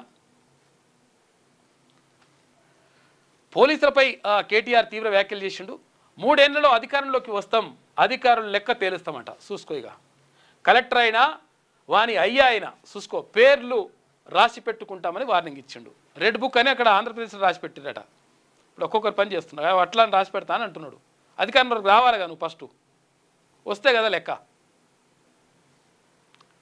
ఇటువంటి అహంకారపూర్తి మాటలు మంచిది కాదు. వచ్చే 3 ఏళ్లలో బీఆర్ఎస్ అధికారంలోకి వచ్చి కేసీఆర్ మళ్ళీ సీఎం అవుతారని, పోలీస్ అధికారులు ఐఏఎస్ల లెక్క తేలుస్తామని బీఆర్ఎస్ వర్కింగ్ ప్రెసిడెంట్ కేటీఆర్ హెచ్చరించారు. ప్రభుత్వం చెప్పినట్టు విని బీఆర్ఎస్ నేతలపై అక్రమ కేసులు బనాయిస్తున్నారని, వాళ్ళందరి పేర్లను బుక్కుల్లో రాసి పెట్టుకుంటామన్నారు. బీఆర్ఎస్వి రాష్ట్ర అధ్యక్షుడు గెల్లు శ్రీనివాస్ భార్యపై అటెంప్ట్ మర్డర్ కేసు పెట్టారని, ఆ పోలీసులు మనుషుల పశువుల అని ఆయన తీవ్ర వ్యాఖ్యలు చేసిండు. ఇప్పుడు సరే, గెల్లు శ్రీనివాస్ యాదవ్ వాళ్ళ సతీమణి పైన పెట్టడం సరే, అది కరెక్టో కాదో, కరెక్ట్ కాకుండొచ్చు. కానీ మీరు చేసిన అరాచకం తక్కువ ఉందా? ఒక్కసారి ఇట్లా మొత్తం ఇట్లా రీల్ తిప్పి, ఒకసారి క్యాండిల్ అది ఉంటుంది కదా, ఏది దోమలవి, దోమల పత్తి ఒక్కసారి ఇట్లా తిప్పితే వెనక పోతే తెలుస్తుంది. మీరు చేసినప్పుడు ఇప్పుడు వాళ్ళు చేస్తున్నట్టున్నారు, వాడుకుంటారు, మీరే దానికి దారేస్తారు. అవినీతి అనకుండా శివబాలకృష్ణ రియల్ ఎస్టేట్ సంస్థలకు అడ్డగోలుగా అనుమతులు. ఇక క్విడ్ ప్రోకో తరహాలో కంపెనీల్లో షేర్లు తీసుకున్నట్టిన బినామీ పెట్టుబడులు కూడా తీసుకున్నాడు. హెచ్ఎండిఏ రెరా అడ్డాలుగా అవినీతి. ఇక మనీ లాండరింగ్ కేసులో ఈడీ దర్యాప్తు చేస్తూ ఉంది. శివబాలకృష్ణ కంపెనీల్లో శుక్రవారాల్లో సోదాలు నిర్వహించారు. ఇక డిజిటల్ డాక్యుమెంట్లు స్వాధీనం, బినామీ ఆస్తుల గుర్తింపు, 72 లక్షల రూపాయల నగదు సీజ్ చేసిరట. గ్రేటర్ చుట్టూ 125 ఎకరాలు కొన్నట్టు ఇదివరకే గుర్తించిన ఏసీబీ. 120 ఎకరాలు కొన్నట్టిన పెద్ద మనిషి. చూసుకోగా ఇటువంటి వాళ్ళని ఎన్కేసుకు వచ్చినావు. అప్పుడు నువ్వు ఎన్ని వేల ఎకరాలు, ఎన్ని లక్షల ఎకరాలు కథం చేసిండ్రు, అవన్నీ బయటకు రావాలి కదా లెక్క. ఇప్పుడు తీస్తే ప్రభుత్వం తీసి వస్తాయి లెక్కలు, మరి తీస్తుందా తీయదని చూడాలి. హెచ్ఎండిఏ టౌన్ ప్లానింగ్ మాజీ డైరెక్టర్ రేరా, మాజీ ఇన్ఛార్జ్ సెక్రటరీ శివబాలకృష్ణ అక్రమాస్తుల గుట్టు రట్టవుతుంది. అయితే క్విడ్ ప్రోకో అంటే నీది కాది నాకది, నీకిది నాకది తరహాలో సాగిన శివబాలకృష్ణ దందాలను ఎన్ఫోర్స్మెంట్ డైరెక్టరేట్ ఈడీ అధికారులు ఒక్కొక్కటిగా బయటకు తీస్తున్నారు. క్విడ్ ప్రోకో అంటే ఏంటిదంటే, నీకు ఈ పని చేసి పెడతా, నువ్వు నాకు ఆ భూమి ఇచ్చేసి, లేకపోతే నాకు అందులో అది వాటా అయ్యి అని చెప్పేసి ఉంటుంది అనమాట. నీకు ఇది నాకు అని చెప్పేసుకొని మ్యూచువల్ ఒప్పందంతో ఖాతం చేసుకుంటారు అన్నట్టు లెక్క. బినామీల పేరు మీద చేసుకుంటారు. ఇట్లా చేసుకున్నారంట క్విడ్ ప్రోకో కింద. ఇక హెచ్సిఏ సెక్రటరీ దేవరాజ్ అరెస్ట్ చేసిండ్రు. మనోడు మొత్తం తప్పించుకొని తిరిగినట్టు, అక్కడిక్కడ తిరిగిండు, పట్టుకున్నారు మంచిగా. కన్ను గప్పి 16 రోజులుగా టూరిస్ట్ ప్రాంతాలు, పుణ్యక్షేత్రాలకు ఆంధ్రప్రదేశ్, తమిళనాడు, బెంగళూరు, గోవాలో మకాం వేసిండట. దేశం విడిచి పారిపోకుండా లుకౌట్ నోటీసులు జారీ చేసిండ్రు సిఐడి పోలీసులు. అయితే పూణేలోని 3 స్టార్ హోటల్లో అరెస్ట్ చేసిన అధికారులు రిమాండ్కు తరలించిరట. చూసుకోగా హెచ్సిఏల ఇండ్ల అవకతవకలు ఎన్ని కథలు, ఎన్ని వందల వేల లక్షల కోట్ల రూపాయలు కథం చేసి పడేసిండ్రు. ఇక గ్రావిటీతో నీళ్లు రాకుండా తెలంగాణకు అన్యాయం. ఆనాడు ఏపీ ఏర్పాటు వల్ల మాకు రావాల్సిన 174 టీఎంసీలు నష్టపోయాం. కృష్ణా ట్రిబ్యునల్ ముందు తెలంగాణ వాదన నిలిపిస్తూ ఉంది. ఆల్మట్టి ఎత్తు పెంపుతో 60 టీఎంసీలు ఇస్తామని కర్ణాటక చెప్పినా ఉమ్మడి ఏపీ సర్కార్ ఒప్పుకోలేదు. సాగర్ ఎడమ కాలువ ఆయకట్టును 6.6 లక్షల ఎకరాల నుంచి 5.4 లక్షలకు తగ్గించారు. అదే టైంలో ఏపీలో 1.3 లక్షల నుంచి 3.8 లక్షల ఎకరాలకు ఆయకట్టు పెంచాలని వెల్లడి. అయితే పెంచారంట. అయితే వాదనలకు మరో 2 రోజులు అవకాశం ఇవ్వాలని విజ్ఞప్తి చేసిను. ట్రిబ్యునల్ ఓకే చెప్పిందంట. ఈ ఆగస్టు 28, 29 తేదీల్లో విచారణ వాయిదా వేసిరట. మొత్తం మీద గ్రావిటీ నీళ్ళు అంటే మీది నుంచి కిందికి వచ్చే వంపుకొచ్చేటువంటి నీళ్ళను కూడా కథం చేసి పడేసింది ఏపీ. మనమే మీద ఉన్నాం, వాళ్ళకి నీళ్ళు పోవాలంటే తెలంగాణ నుంచి పోవాలి, కానీ మన నీళ్ళను కూడా కథం చేసిండ్రు. అట్లుంటుంది లంగ కథలు. తెలంగాణకు గ్రావిటీ ద్వారా నీళ్లు తీసుకెళ్లకుండా కొన్ని దశాబ్దాల పాటు అన్యాయం చేశారని, దీంతో లిఫ్టులు ఏర్పాటు చేసుకోవడం అనివార్యంగా మారిందని కృష్ణా ట్రిబ్యునల్ ముందు రాష్ట్ర సర్కార్ వాదనలు వినిపిస్తూ ఉంది. వినిపించాలే రాష్ట్రానికి సంబంధించి. ఇక తీన్మార్ చూసుకుంటే ప్లీజ్ అని చెప్పేసి అంటున్నాడు ట్రంప్. తర్వాత ఇండియన్స్కు జాబ్స్ ఇవ్వద్దు అని చెప్పేసి ట్రంప్ ఇక్కడ కొడుతున్నాడు. అక్కడనేమో ప్లీజ్ అని అడుక్కుంటున్నాడు. ఇక్కడనేమో అప్పుడు ఇది ఇప్పుడు ఇట్లా చేస్తున్నాడట ట్రంప్.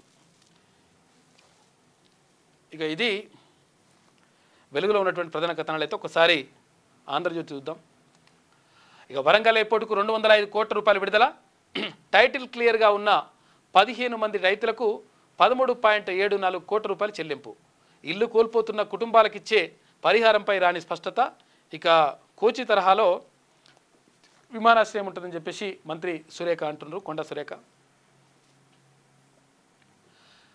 డ్రోన్ నుంచి దూసుకెళ్లిన స్వదేశీ క్షిపణి. ఇక యుఎల్పిజి పీజీఎం V3 పరీక్ష విజయవంతమైంది. కర్నూలులోని ఎన్ఓఏఆర్లో పరీక్షించిన డిఆర్డిఓ. ఇక లక్ష్యాలను ఖచ్చితంగా ఛేదించే 12.5 కిలోమీటర్ల క్షిపణి, 5 కిలోల క్షిపణి అంట. రక్షణ వ్యవస్థలో ఇదో మైలురాయని చెప్పేసి రాజ్నాథ్ సింగ్ అంటున్నాడు. ఇక ఏపీ భాగస్వామ్యం గర్వకారణం అని చెప్పేసి చంద్రబాబు అంటున్నారు. మన దేశ ఆయుధ బలం రోజు రోజుకు పదులెక్కుతోంది. స్వదేశీ ఆయుధాల సామర్థ్యంలో తాజాగా మరో ముందడుగు పడింది. డ్రోన్ల నుంచి లక్ష్యాలపైకి దూసుకెళ్లే మరో తేలికపాటి క్షిపణి ప్రయోగం విజయవంతమైందంట. కుప్పకూలిన స్కూల్ భవనం. రాజస్థాన్లో దుర్ఘటన, 7 విద్యార్థులు చచ్చిపోయారు పాపం. మరో 28 మందికి గాయాలు. కొందరి పరిస్థితి విషమంగా ఉంది. ఉదయం వేళ ప్రార్థనకు సిద్ధమవుతుండగా ఈ ఘటన జరిగిందంట. వర్షాలతో నిలిచిన వరద, ఇక గోడలు దెబ్బతినడంతో ప్రమాదం జరిగిందంట. పాఠశాల హెడ్ మాస్టర్ సహా 5 టీచర్లను సస్పెండ్ చేశారు. ఇప్పుడు గోడ కూలితే టీచర్లు ఏం చేస్తారు? గోడలు ఆగబట్టే ఉన్నారు టీచర్లను. ఉన్నటువంటి అధికారులను, ఉన్నటువంటి ఎవరైతే స్థానిక లీడర్లని, ఎవరైతే ఎమ్మెల్యే తర్వాత మేము అక్కడ మంత్రులు ఎవరున్నో వాళ్ళని చేయాలి కదా, యాక్చువల్ వాళ్ళ పని చేయాలి కదా. గోడ కూలితే టీచర్ ఆగబట్టేది ఉంటుంది, ఆగబడతారు. వాళ్ళు కూలగొట్టి ఇట్లా కూలగొట్టి వాళ్ళ మీద పడేసినారు, పిల్లల మీద. టీచర్ని హెడ్ మాస్టర్ని సస్పెండ్ చేసిరట. సుమోటోగా స్వీకరించిన రాష్ట్ర మానవ హక్కుల కమిషన్ అని చెప్పేసి ఈ వార్త. ఇట్లా ఇక ప్రైవేట్ అన్ఎయిడెడ్ కాలేజీల్లో ఫీజుల నిర్ధారణకు కమిటీ. ఉన్నత విద్యా మండలి చైర్మన్ ఆధ్వర్యంలో ఏర్పాటు. చూసుకోరు, ఎప్పుడు వేస్తారు చూసుకోరు కమిటీలు ఇవన్నీ.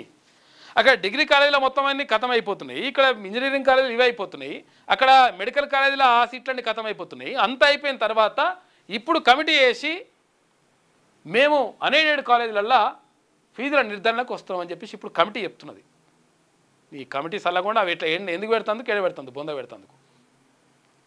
మొత్తం కూడా తల్లిదండ్రులు బాగా బాధపడతా ఉన్నారు, ఇబ్బంది పడతా ఉన్నారు. అరే 4 రూపాయలు తక్కువేరా బాబు అని చెప్పేసి ఫోన్ చేస్తే, లేకపోతే మాట్లాడితే అట్టెట్లయితుంది, మేము ఎట్లా చూసుకుంటాం ఇట్లా చూసుకుంటాం అని చెప్పేసి వారి ఇష్టం వచ్చినట్టుగా కాలేజీలు వ్యవహరిస్తూ ఉన్నాయి. అరే పేదోనికి మొత్తం కనీసం విద్య అందకుండా దూరం అయిపోతూ ఉంది. దాన్ని పట్టించుకోవాల్సినటువంటి వాళ్ళు ఇప్పుడు ఫీజులంతా అయిపోయిన తర్వాత మొత్తం అందరూ జాయిన్ అయినాక ఇప్పుడు కమిటీ అంట అన్ఎయిడెడ్ కాలేజీల మీద. ఈ ఎయిడెడ్ కాలేజీలన్నీ కూడా అన్ఎయిడెడ్ కాలేజీలు చేసేసిండు మనోడు. ఇంతకుముందున్న ఎవరైనా కథం చేసిండు నవీన్ మిట్టల్ అప్పుడు విద్యాశాఖ సెక్రటరీగా అది ఉండే, దాన్ని మొత్తం కథం చేసి పడేసిండు. ఎయిడెడ్ కాలేజీలు అన్నింటిని కూడా 64 ఎయిడెడ్ కాలేజీలు ఉంటే వాటి అన్నింటినీ మొత్తం అన్ఎయిడెడ్ చేసేసి ప్రైవేట్ పరం చేసి పడేసిండు. చేస్తే ఎవరు పట్టించుకోలే అప్పుడు బీఆర్ఎస్ ప్రభుత్వం ఉన్నప్పుడు. ఇప్పుడైనా దాని మీద విచారణ జరపాలి. దాని మీద ఎయిడెడ్ కాలేజీల సంగతి ఏంది, అన్ఎయిడెడ్ ఎట్లా అయిపోయినాయి, మొత్తం కూడా ప్రభుత్వం నుంచి గ్రాంట్ అన్ని తీసుకొని అక్కడ యూజీసీ నుంచి ఫండ్స్ తీసుకొని బిల్డింగ్లు కట్టుకొని అన్నీ వేసుకొని ఇప్పుడు జాగీర్ లెక్క ప్రైవేట్ పరం చేసుకొని ఇష్టం వచ్చినట్టుగా 3,000 ఉంటే ఇప్పుడు 30,000 ఫీజు, 30,000 రూపాయలు ఉంటే ఇప్పుడు 3 లక్షల రూపాయల ఫీజు. ఇష్టం వచ్చినట్టుగా ఫీజులు పెంచుకొని పేదల నెత్తి మీద కొడతా ఉంటే సప్పుడే కూర్చుంటే ఏడవుతుంది కథ. ఇప్పుడు చేస్తున్నాడ. ఇప్పుడు ఏం చేసినావా మరి ఉన్నత విద్యా మండలి చైర్మన్ గారు? అక్కడ ఏదో జేఎన్టీలో అనేది మొత్తం ప్రొఫెసర్లు తీసేస్తా, అది చేస్తా, ఇది చేస్తా అని చెప్పేసి ఇట్లా మార్పులు చేర్పులు చేసినావు కదా, చేసుకుంటూ వచ్చినావు కదా. మరి ఇప్పుడు ఏమైంది? ఇప్పుడు చేస్తాడంట ఆయన ఫీజుల నియంత్రణకు, ఇప్పుడు నిర్ధారణకు ఇప్పుడు కమిటీ చేస్తాడట. అంత అయిపోయినాక ఉన్నత విద్యా మండలి చైర్మన్ ఆధ్వర్యంలో ఏర్పాటు చేస్తాడట. మంచిగా ఉన్నది కథ. ఇక కారును గోడెక్కించేశారని చెప్పేసి ఇది ఉందా విజువల్? గోడెక్కించేసిందట. గోడెక్కించుడు కాదు, మామూలు కాదు ఇది అసలు. యాక్చువల్గా ఈ విజువల్ ఉండే ఏమైందంటే అసలు యాక్చువల్గా మందు తాగి డ్రైవింగ్ చేసుకుంటా ఆ కారు గుద్ది ఇట్లా పల్టీలు కొట్టి మొత్తం మళ్ళీ గోడెక్కిందట. గాడికి వచ్చింది కథ. అయితే ఒక్కొక్కరికి చేతులు ఉంటలేరు మొత్తం. అంటే ఈ మందు తాగిందంటే లెక్కంతా మారిపోతున్నట్టు లెక్క.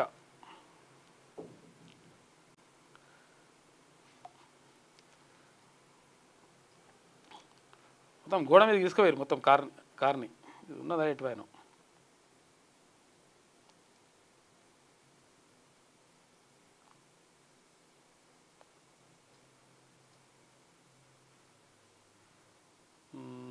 విద్యార్థి అంతా లోపల ఉన్నట్టుంది, ఇది ఉండే నా దగ్గర. మనం నడుపుకుంటూ మీదికి తీసుకుపోయినాడు మొత్తం. మందు తాగితే ఆగదు, లెక్క ఆగదు అన్నట్టు, లెక్క ఎటో పోతుంది. ఉండే మధ్య మత్తులో డ్రైవర్ నిర్లక్ష్యం, అదుపు తప్పి డివైడర్ను ఢీకున్న కారు. ఇక పల్టీలు కొట్టి గాలిలోకి లేచి ఇంటి ప్రహరీ గోడపై ఎక్కిదట డ్రైవర్. కారులో ఉన్న ఇద్దరికి గాయాలైన హైదరాబాద్ దుండిగల్లో ఘటన అయింది. దుండిగల్ కాడ చూసుకో. ఇక మేము అధికారంలో ఉన్నప్పుడే కులగణన చేయాల్సింది, తప్పును సరిదిద్దుకుంటామని చెప్పేసి రాహుల్ గాంధీ అంటున్నాడు. చేయాల్సింది, అవకాశాల్లో న్యాయమైన వాటా ఇవ్వాల్సింది, రెట్టింపు వేగంతో పనిచేసి ఆ తప్పును సరిదిద్దుకుంటా. తెలంగాణ కులగణన దేశ రాజకీయాల్లో కుదుపు, విద్యా ఉద్యోగం రాజకీయాల్లో దీంతో పెరుమార్పు. రిజర్వేషన్లలో 50% అడ్డుగోడను కూల్చేశారు. ప్రైవేట్ విద్యలోనూ ఎస్సీ ఎస్టీ ఓబీసీలకు కోట, ఇది కూడా మంచి పరిణామం. అసలు యాక్చువల్గా ప్రైవేట్ విద్యలో ప్రైవేట్ సంస్థల్లో కూడా 100% రిజర్వేషన్ పాటించాల్సిందే, స్థానికులకు రిజర్వేషన్ ఇవ్వాల్సిందే.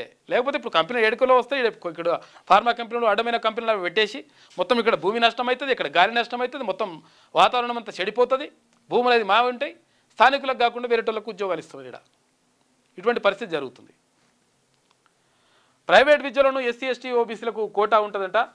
మోదీదంతా ప్రదర్శనే, ఆయనలో సరికేమీ లేదు, మీడియా ఆయన ఇమేజ్ని అతిగా పెంచేసింది అని చెప్పేసి కాంగ్రెస్ భాగీదారీ న్యాయ సమ్మేళనంలో రాహుల్ గాంధీ మాట్లాడాడు. మేము అధికారంలో ఉన్నప్పుడు కులగణన చేయాల్సింది, మేము చేయలేకపోయినా 2004లో వేసేది అంటుండు. 21 ఏళ్ల తర్వాత ఇప్పుడు గుర్తించినట్టు ఆయన. బీసీల నోటి బుక్కను కాజేసేందుకు బీజేపీ కుట్రలు, బీసీ రిజర్వేషన్లు అడ్డుకుంటే సకల జనుల సమ్మెను మించి పోరాటం. మంత్రులు పొన్నం ప్రభాకర్, కొండా సురేఖ, వాకిటి శ్రీహరి అంటున్నారు. ఢిల్లీలో భాగీదారీ న్యాయ సమ్మేళనంలో పాల్గొన్న నేతలని చెప్పేసి మంచిగానే పాల్గొన్నారు, మంచిగానే ఉన్నది నేతలు. కానీ మీరు నిజంగా కూడా ఆ ప్రయత్నం చేయండి. మరి కనీసం 6 పదవులు రావాలి కదా, 42% అంటే 6 అన్న రావాలి మంత్రి పదవులు. మరి ఎంత ముగ్గురే ఉంటుంది, సగం కూడా రాలే, 7 రావాలి. ఇంకా 56% అంటే ఇంక మామూలుగా ఉండదు, ఇంకా 9 రావాలి. 56.3 అంటే మీ ప్రభుత్వ లెక్కల ప్రకారం చెప్పుకుంటే. నా నాయకుడి మాటలు స్ఫూర్తినిచ్చాయి, కులగణనపై రాహుల్ వ్యాఖ్యల మీద రేవంత్ రెడ్డి స్పందించిందట. తెలంగాణ కులగణన దేశ రాజకీయాలను కుదిపేసేంత కీలకమైందని కాంగ్రెస్ అగ్రనేత, లోక్సభ ప్రతిపక్ష నేత రాహుల్ గాంధీ ప్రకటించారు. ఇప్పుడు దేశమంతా తెలంగాణ నమూనా గురించే చర్చిస్తోందన్నారు. అయితే కులగణన తర్వాత రాష్ట్రంలో విద్యా ఉద్యోగాలు రాజకీయాల్లో పెనుమార్పులు వస్తాయని అభిప్రాయపడ్డారు. శుక్రవారం ఆయన ఢిల్లీలో కాంగ్రెస్ ఓబీసీ విభాగం ఆధ్వర్యంలో జరిగిన భాగీదారీ న్యాయ సమ్మేళనంలో పాల్గొన్నారు. ఈ సందర్భంగా ప్రసంగంలో రాహుల్ గాంధీ తాను ఓబీసీ వర్గాలను అర్థం చేసుకోవడం ఆలస్యమైందని అంగీకరించారు. తప్పు చేశానని, 15 ఏళ్ల క్రితమే అధికారంలో ఉండగా కులగణన చేసి ఉండాల్సిందని చెప్పేసి ఆయన బాధపడుతున్నాడు. ఇప్పుడు సరే, ఇప్పటికైనా బాధపడుతున్నారు, ఇప్పటికైనా గుర్తించిండ్రు, సంతోషం. ఇక ఐఏఎస్ శ్రీలక్ష్మి పూర్తిస్థాయి విచారణ ఎదుర్కోవాల్సిందే. ఓఎంసీ కేసులో హైకోర్టు స్పష్టీకరణ. శ్రీలక్ష్మికి హైకోర్టు గతంలో ఊరట కల్పించడంపై సుప్రీంకు వెళ్లిన సిబిఐ మళ్లీ విచారించాలని హైకోర్టుకు ఆదేశం. రెండోసారి విచారించి శ్రీలక్ష్మి పిటిషన్ను కొట్టేసిన హైకోర్టు ధర్మాసనం. చూసుకోగా శ్రీలక్ష్మి అని చెప్పేసి ఈమె ఐఏఎస్ ఆఫీసర్ ఉండే ఉమ్మడి ఆంధ్రప్రదేశ్ ఉన్నప్పుడు. అప్పుడు ఏది ఓబులాపురం మైనింగ్కు సంబంధించి ఓబులాపురం మైనింగ్ కార్పొరేషన్ ఓఎంసీ దానికి సంబంధించి అప్పుడు రాజశేఖర రెడ్డి ముఖ్యమంత్రిగా ఉన్నప్పుడు ఈమె ఎక్కడ ఐఏఎస్ ఆఫీసర్ ఉన్నది. ఈ మైనింగ్కి సంబంధించి మొత్తం కూడా అక్రమాలన్నిటికీ కూడా వంత వాడింది. వంత వాడితే ఏమైంది, ఇప్పుడు ఉన్నోళ్ళు అది రాజకీయ నాయకులు తర్వాత వాళ్ళందరూ కూడా మంచిగానే ఉన్నారు. మొన్న ఏది గాలి జనార్దన్ రెడ్డికి 7 ఏళ్ల కఠిన కారాగార శిక్ష, తర్వాత ఇంకేదో 10 ఏళ్ల శిక్ష విధించిండ్రు. విధించిన తర్వాత సరే ఇన్నేళ్ల తర్వాత నన్ను ఇప్పుడు ఏదో జరుగుతుంది అని చెప్పేసి అనుకుంటే లాస్ట్కి వస్తే ఏం చేసిండ్రు, శిక్ష లేదు భిక్ష లేదని చెప్పేసి కథం చేసి పడేసిండ్రు. అట్లేం లేదు, ఏం ఆధారాలు లేవు, తర్వాత అట్లేం లేదని చెప్పేసి ఆయన విడుదల చేసిండ్రు.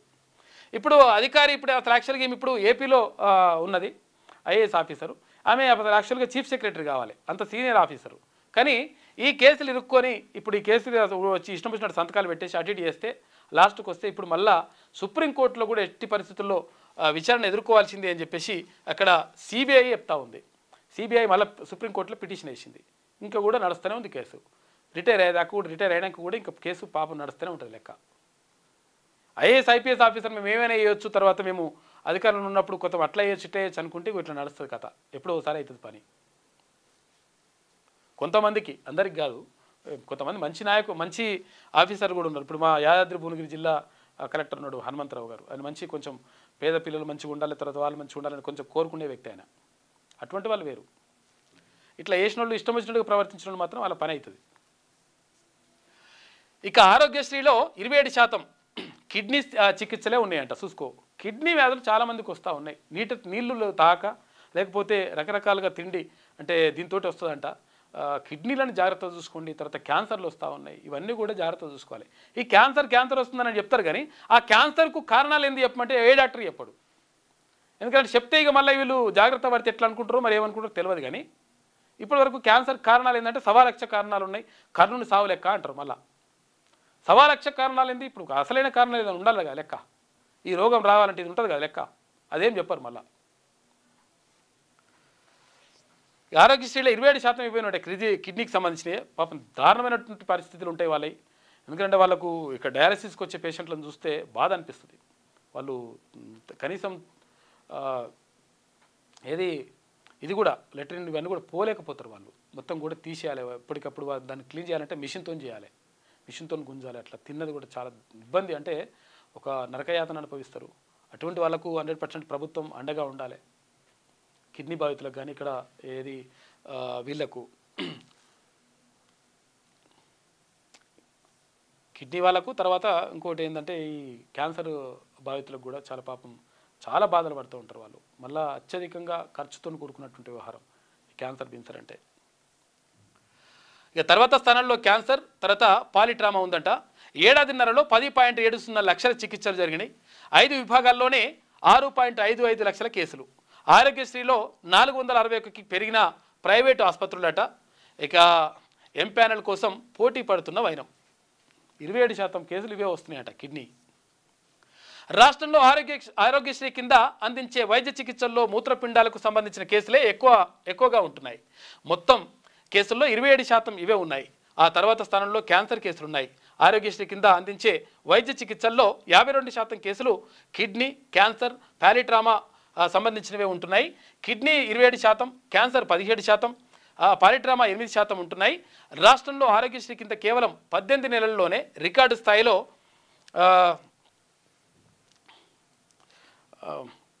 10,70,206 చికిత్సలు జరిగినాయంట. ఇందులో అత్యధికంగా హైదరాబాద్లో 1.25 లక్షలు, రంగారెడ్డి జిల్లాలో 68,000, నల్లగొండ జిల్లాలో 59,000, మేడ్చల్ మల్కాజిగిరి జిల్లాలో 52,000 చికిత్సలు జరిగినాయంట. ఆరోగ్యశ్రీ ట్రస్ట్ ద్వారా తాజాగా సర్కారుకు అందించిన నివేదికలో ఈ వివరాలు వెల్లడించాయి. కేవలం 5 విభాగాల్లోనే 65% చికిత్సలు అందించినట్లు తెలిపింది. కాంగ్రెస్ అధికారంలోకి వచ్చిన తర్వాత ఆరోగ్యశ్రీ పరిమితిని 5 లక్షల నుంచి 10 లక్షల వరకు పెంచారు. అయితే రాష్ట్ర వ్యాప్తంగా ఆరోగ్యశ్రీ నెట్వర్క్ ఆసుపత్రుల్లో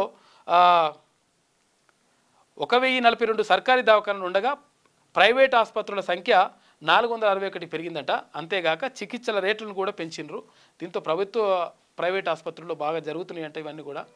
ఈ కిడ్నీ వీళ్ళందరికీ సంబంధించి కొంచెం చూడాల్సిన అవసరం ఉన్నది. పాపం భారీగా పెరగడానికి కారణాలు ఇవే. బీఆర్ఎస్ హయాంలో ఆరోగ్యశ్రీ కింద నెలకు సగటున 25,000 వైద్య చికిత్సలు అందించారు. కాంగ్రెస్ ప్రభుత్వం వచ్చిన తర్వాత ఆ సంఖ్య దాదాపు 60,000కు పెరిగింది. అందుకు కారణాలు వైద్య పరిమితిని 10 లక్షలకు పెంచారు. అయితే ప్రైవేటు ఎంపానల్ ఆసుపత్రుల సంఖ్య 374 నుంచి అప్పుడుండే ఇప్పుడు 461 ఆసుపత్రులకు పెరిగిందంట. ఆరోగ్యశ్రీ కింద చికిత్సల సంఖ్య 898 నుంచి 1835కి పెరిగింది. అయితే 1375 చికిత్సల ద్వారా ధరలను 20 నుంచి 25% మేర పెంచిందంట. ఆరోగ్యశ్రీ నెట్వర్క్ ఆసుపత్రులకు ప్రతి నెల క్రమం తప్పకుండా సగటున 50 నుంచి 60 కోట్ల రూపాయల బిల్లులు చెల్లిస్తున్నారట.